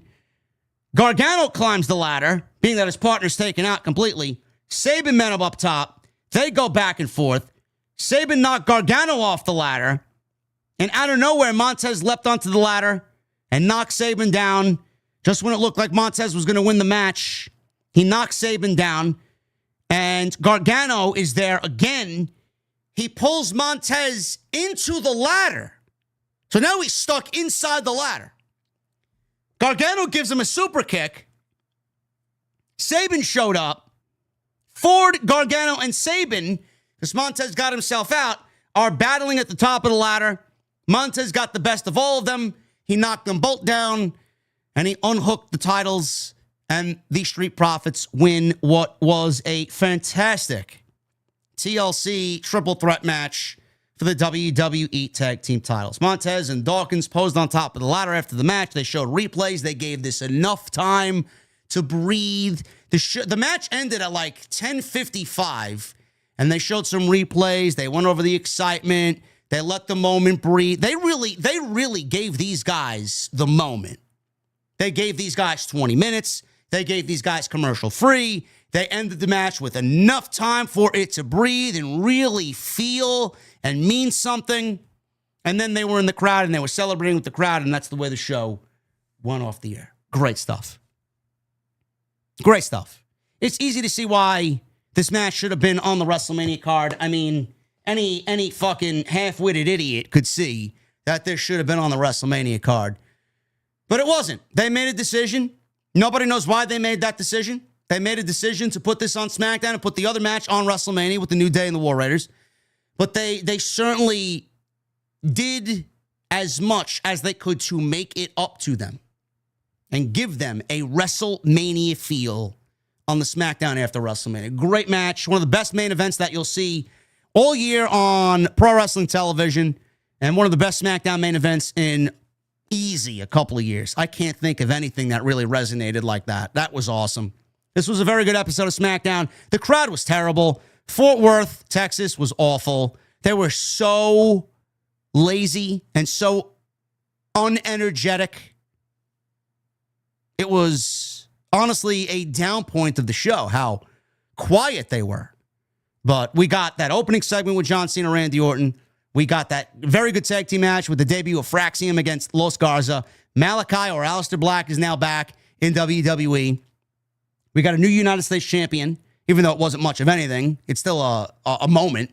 Zelina Vega won the United States Championship, and that ladder match was fucking great. So that is that. And we got Drew McIntyre versus LA Knight. Very good. And the United States title picture is being set up for Backlash. Very good show. Hopefully you guys enjoyed what I brought to you here tonight on the SmackDown Post right here on Off the Script. We are going to take a little bit of a break. I got some sponsor ads to run. Thank you guys for supporting the show. And my sponsor tonight, Z-Biotics. Make sure you guys go and save 15% off your first order at zbiotics.com. You can use the link down in the description of this very video. Use our unique link. Tonight's show is sponsored by my great friends over at Z-Biotics. I'm going to hit you guys with a couple of harsh truths today, man. We're getting older. It's basically all I got to say. We're getting older. You and me, we're getting older. We can't go out and party like we used to. We can't go out and drink like we were 23 years old. It's not going to happen anymore. We as adults have responsibilities. Every time you go out and drink that one drink and you wake up the next morning and you say, man, I shouldn't have had that last drink, you end up regretting it. How do you feel the next morning? You feel like complete garbage. You don't feel your best. You don't go to work. Sometimes you call out of work.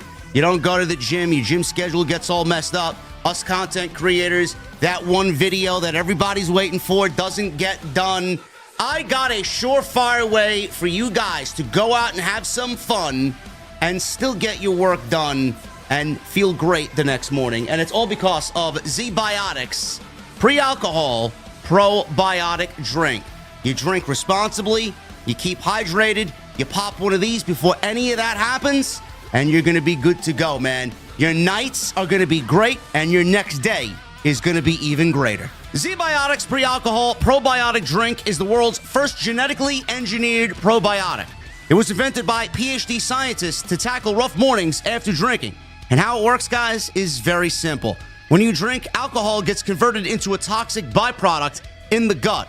It is this byproduct, not dehydration, that is to blame for your rough next day. Pre-alcohol produces an enzyme to break this byproduct down. So just remember to make Z-Biotics your first drink of the night, and please drink responsibly, and you'll feel your very best tomorrow.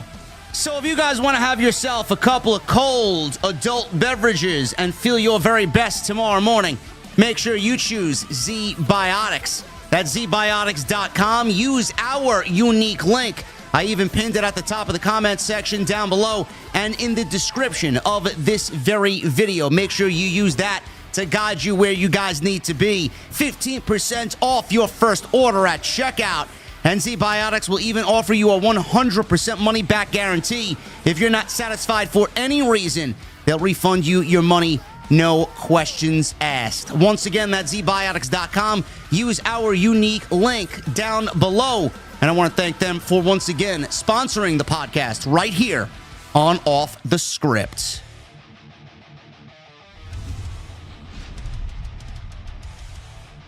Thank you guys, man, for a great stream, and thank you guys for a tremendous week, man. We just hit 170,000 subscribers on YouTube. If you guys want to be a part of the movement, hit that subscribe button and follow me on social media at JDfromNY206, Twitter, Instagram, TikTok, and Cameo. We need 55 more likes for 1,000 here on the stream. And if you missed any of the content this week, man, we have been very, very busy. Monday, we did tremendous for the Raw After Mania. We did our biggest Raw After Mania crowd ever live. That video is up to 65,000 views. The Solid Monster and I for TNT 92, man, our largest show ever. 3,300 likes. And Tuesday's episode is at 72,000 views. If you ain't watching Tuesday Night Titans on Tuesday, man, I don't know what the fuck you're doing. And somehow my Dynamite review did 33,000 views as everybody watched me for 25 minutes fail at getting a Nintendo Switch. Ridiculous. Gut Shack got all the content, including both videos I did on The Rock this week. One ranting about his interview on Pat McAfee, and then the comment he made to Dave LaGreca. Go check those videos out. Excellent stuff for you guys to get lost in. Let's get through these super chats. Michael Krause with the $2 super chat. Good Friday, JD and OTS. Black is back tonight. Yeah.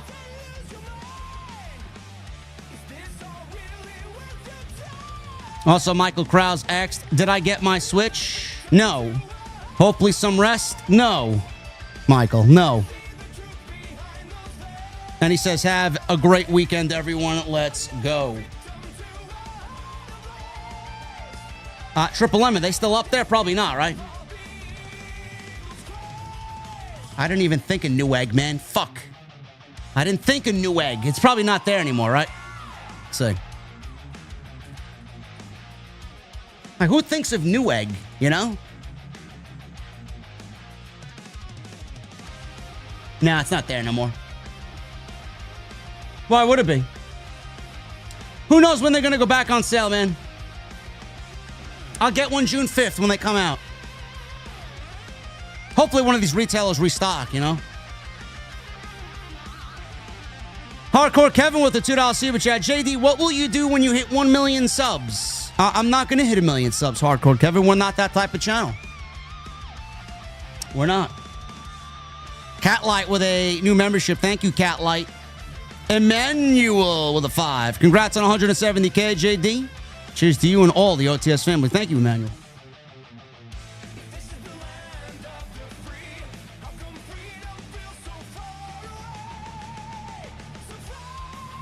Michael Krause with the $2 super chat. Congrats on 170K, 200K subs by the end of the year. I love that, bro. Can we do it? I don't know. We'll try.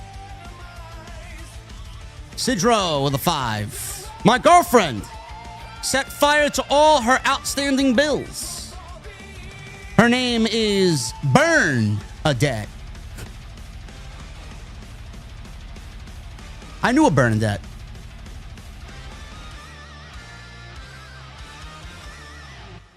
And son says, Dad, do trees poop?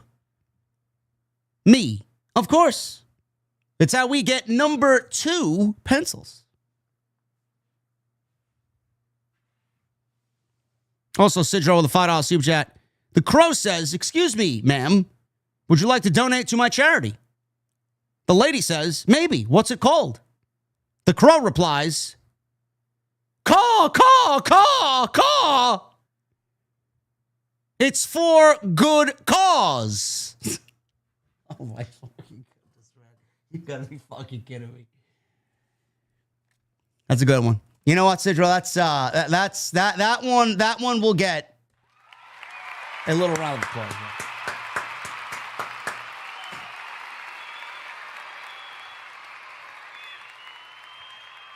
Sidro's Crows good cause was the Ravens, says Devil Jinx with a $5 super chat.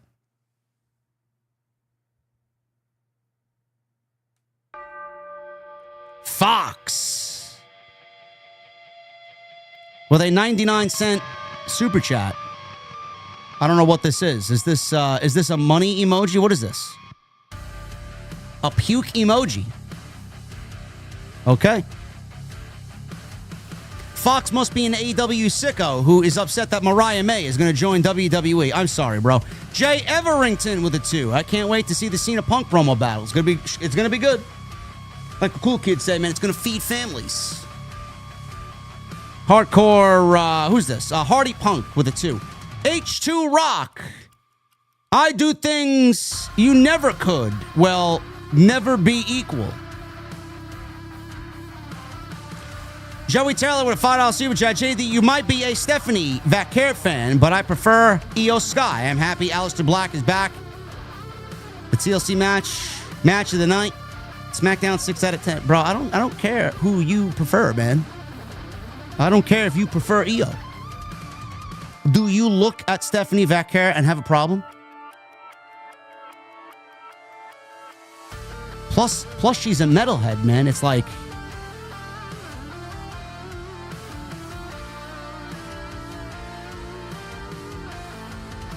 Tony Brown with a $4.99. JD, Mr. Black would give me a black mass due to where I put my face on Zelina. Yes, thank you, Tony. Thank you. I don't know. Listen, man, is it worth it? Is it worth it? Hellfire Kai with a $10 super chat. Tomorrow is my great-grandmother's 95th birthday, and I'm thankful she's still with us. That is a great thing. That's a beautiful thing, Hellfire. Also, is The Rock more petite than Tony Khan? Lastly, TLC match is the reason why it should have been at WrestleMania. I agree. My Corona with a $1.99. Tonight's intro isn't a CGI. That's really JD's car. It is. It is for all the geeks who think, oh, JD, he comes in a virtual Mustang. It's the real thing, bro. You fucking geek. It's the real thing. It's right underneath me. In the garage. Sidro with the 2. What kind of chicken is the funniest? A comedy hen. Nah, man, you peaked with the caw. Make out TJ with a $9.99. Triple H sending TS out was calculated to point the finger at Rock, told him to stall on stage to resemble Travis and Rock's entrance at Elimination Chamber. That's what Rock wanted to finesse, I'm sure of it. Triple H sending Travis Scott out was calculated to point the finger at Rock, told him to stall on stage to resemble Travis and Rock's entrance at the Chamber. That's what Rock wanted to finesse, I'm sure. Bro, that whole thing was... I don't know who wanted what needed to be finessed or not, man. It was all awful. Everything about it was fucking awful. Sidro with a $2 super chat. How a scientist freshen her breath? Experiments.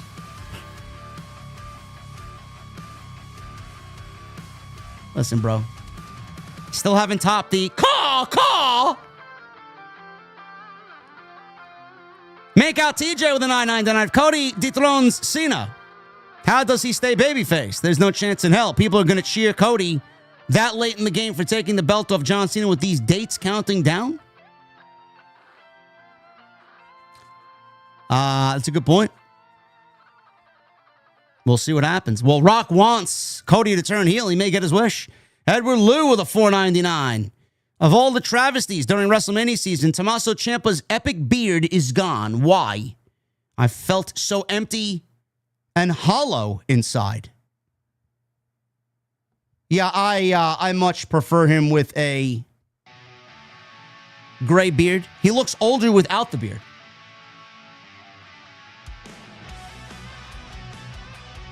Make out TJ with a $4.99. If bed bugs live in beds, then where do cockroaches live, JD?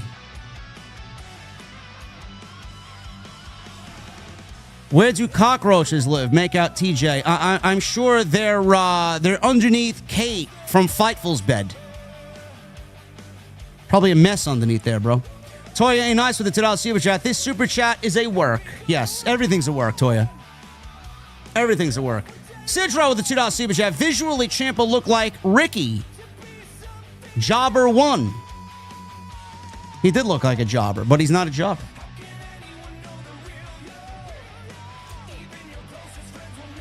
Valex 69. 5 a.m. wake-up call to Watch JD on a Saturday morning from South Africa is always a good call. Valax, thank you for being here, brother. Johnny Boy Vaccaro with a $20 super chat. Respectfully, this TLC wasn't going to save a 5 out of 10 Mania 41. Besides the car crash action, this match was amazing because it got 30 minutes, which we never would have gotten at WrestleMania. I'm shocked it was commercial free. Yeah, they wanted to make good to all 6 guys because they weren't on Mania. Thank you, Johnny Boy, with the 20. Sigma Rick with a 10. Finally able to catch you live. You and Cornette are the only wrestling podcast I consistently listen to. Oh, to be in such great company, Sigma, thank you, bro. The Abyss, 86 with the $4.99. As the segment unfolded, I realized that we were about to get Aleister Black and that The Miz was getting the gatekeeper treatment. Yep. Unfortunately, that's the way the cookie crumbles, bro. Johnny Boy with another $20 super chat. When will Triple H realize that entrance music helps a superstar to get over? Jey Uso is mid, and his music makes him pop like Stone Cold Steve Austin. Every mid-carder except LA Knight gets minus reaction, bro. I know.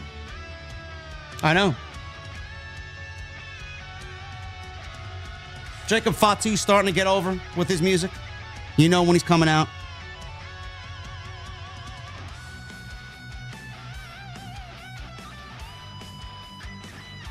Joker's Voice with a $5 super chat. Hail JD and off the script. WrestleVotes reports Mariah May not re-signing with AEW, and WWE is prepared to make an outstanding offer. JMO and Ginger ice cold. OTS for life. Thank you, brother. Good. Let the Tony fumbled chants begin. Why would she go back to AEW? I mean, look at what they're doing with Megan Bayne. Why would she go back there? What is there for her to do? The one feud that she wanted, the one feud that was the biggest, is now gone.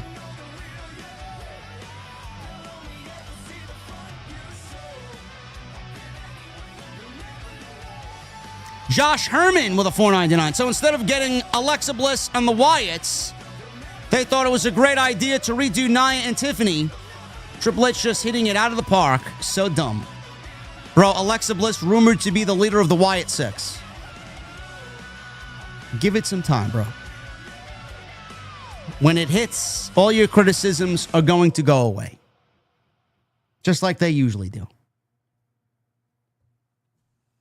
Lauren with a 2. I don't even know if Alexa going back to the Wyatt Six is going to be all that interesting. We got to see. Lauren with a $2 super chat. Randy Orton and John Cena equals insane chemistry. Fire emoji. The Abyss with a $4.99. Randy Orton came out like, Monday, I beat your ass. Tonight, I'm going to teach you. Tonight, I'm going to teach your ass. Yeah. Monday, I beat your ass. Tonight, I'm going to teach you. That's exactly what he did.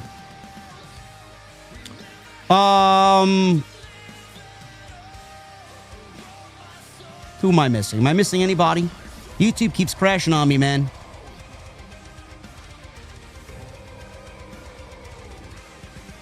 Johnny Boy with another 20. Anyone find an RKO to Cena on Monday? And then slight civil back and forth between Cena and Randy being odd? This mirrors Cody and Cena back and forth after Cody got attacked at Elimination Chamber. Segments seem wrongly placed. Well, he did get an RKO tonight, though. He wanted to hear Cena out. And what he heard angered him, so he gave him an RKO.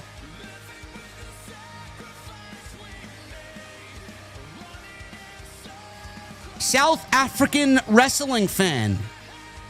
JD, sorry I can't send you a bomb. In my country, it's R140. Jade is an android. Tiffany seems nervous lately. Bianca implied she would rather lose her WrestleMania streak to Io than Jade, I believe. No bombs needed, bro. Your support is all that matters. Sidro with a 2. I call Travis Scott Travesty Scott. Go away, bro. You know, Sidro, I love that name. I think that name is great. Travesty Scott is new name. Joey Taylor with a 5. John Cena and Randy Orton had a match at the Royal Rumble in 2014. A 21-minute match. The worst match of 2014. It was boring and it sucked. Yet everybody's expecting some fucking classic in 2025.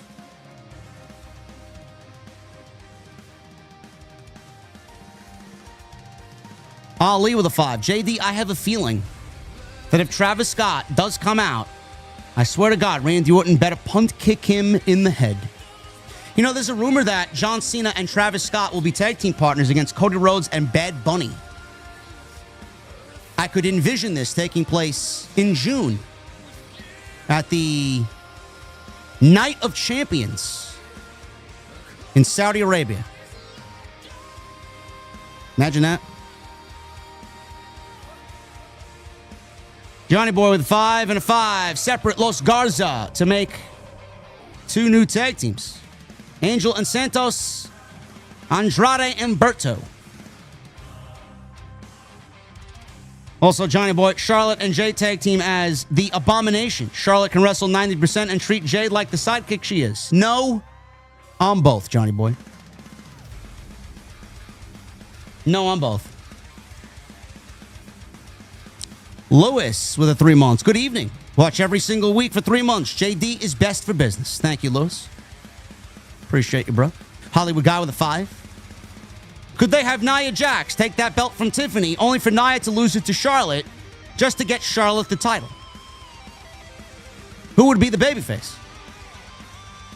Why would we want Charlotte versus Nia, heel versus heel? No. I don't know what Charlotte does, nor do I care. I think just get rid of her completely. Nothing will be lost without Charlotte there. Nothing. Black Wolf Inc. with a 5. You know what I mean. Yada mean. That's the way Jacob says it. Yada mean. Yada mean. Yeah, it's not something that this very overly white dude who listens to heavy metal should be saying out loud. Yada mean? No. Johnny Boy Vaccaro with the $2 super chat. Put the women's United States title on Roxy Perez. I agree. I agree.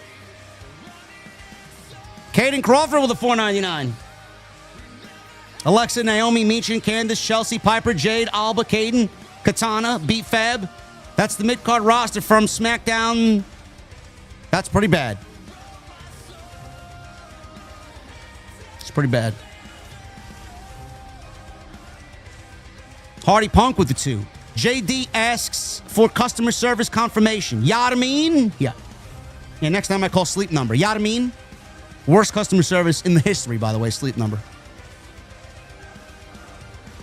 Baby Huey with a $4.99. Testator did a terrible job selling Aleister Black's return. Thank God for Barrett with the save. I wasn't even paying attention. Triple M with a $2 super chat. Jesse finally got Finality's auger. Just got to get you Icebreaker. I know, I took 2 weeks off. I'll be back on next week. He texted me the picture of it. He was so happy. His luck with RNG lately is fucking ridiculous. Blue Jay with the $2 super chat. This is all the work. Get the fuck out of here and stop showing up, motherfucker. Exactly. Fox with a $4.99.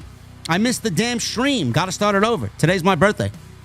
Whopping 34. What should I take a shot of today? I don't know what you got, bro. I got a lot downstairs. Good old Gentleman Jack is what I go to. My favorite, though, is Jameson Crested. Can only get it in Ireland. Matt Fisher with a $5 super chat. Just found the show since WrestleMania. You're insightful and hilarious. Please breathe, my friend. Keep up the good work. Also, screw Dwayne. Matt. This guy just found the podcast this week, brother. Thank you for joining me. Grab a seat. Order a drink. You're going to enjoy your stay here, brother. Blue Jay with a $2 super chat. My sis is recovering from surgery. Prayers. Everybody in the chat. I need some prayer emojis for our guy Blue Jay. Justin Toner with a 5. Great show tonight, JD, and that TLC match was a banger. Also, props to Bubba Ray for having LaGreca's back and called out The Rock on his bullshit on Busted Open Radio. I also stand with Dave LaGreca. Hardy Punk with the 2. First full road to Mania. 27, first live, 41, fucked by Dwayne. Dwayne fucked everything up, man. That's what he does. Sidro with a $5 super chat. Confucius says, man who stand on toilet, high on pot.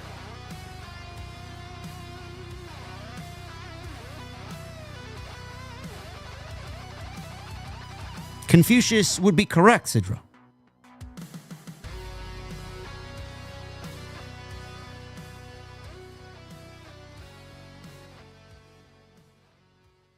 Hollywood Bug Hunter Nate TV with 33 months. JD, growing up, were you more of a Mario Kart or a Sonic guy? Also, JD, Naomi's punches kind of reminded me of Finn Balor on Extreme Rules 2021 flopping.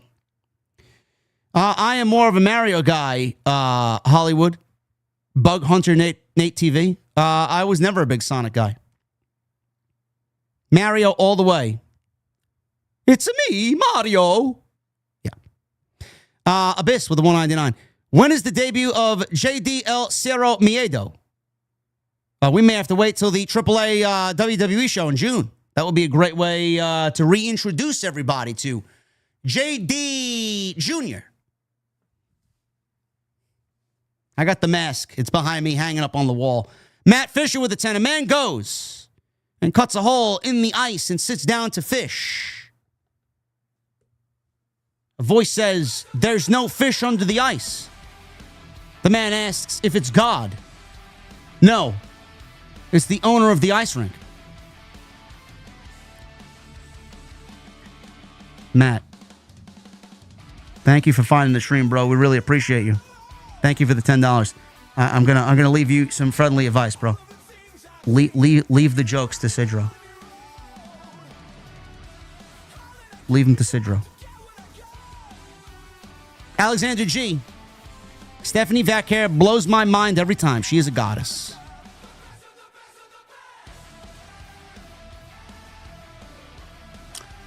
Alexander, tell me when you're telling lies, bro. And Johnny Boy Vaccaro with $2 super chat. TKO and Dwayne will kill WWE if they push out Triple H. Give it time. Give it time. Ladies and gentlemen, I am getting out of here. Thank you for a great stream tonight. Absolutely killed it. You guys are awesome. Make sure you guys follow me on social media at JDfromNY206. Twitter, Instagram, TikTok, and Cameo. Hit that subscribe button down below. Turn on the bell for all notifications. Go check out all the great content on the channel. Oh no, Matt Fisher with the $2 super chat. He says, being a comedian is my literal job. Oh my goodness. Maybe we got to get you and Sidro teamed up together, bro. Thank you. Thank you guys for a great stream, man. Follow me on social media at JDfromNY206, Twitter, Instagram, TikTok, and Cameo. Hit that subscribe button down below. Turn on the bell for notifications. Go check out all the content. I don't know if I'll be back this weekend. If there's news, you'll get videos. If not, I'm taking the weekend off, and I'll see you guys for Monday night. Thank you guys for a great stream, and thank you for 170,000 subscribers. You guys killed it this week. Unbelievable support. Thanks, JD, for your road to WrestleMania. OTS wishes a great time off. Thank you, brother. I will see you guys Monday back live for Raw. See you guys later.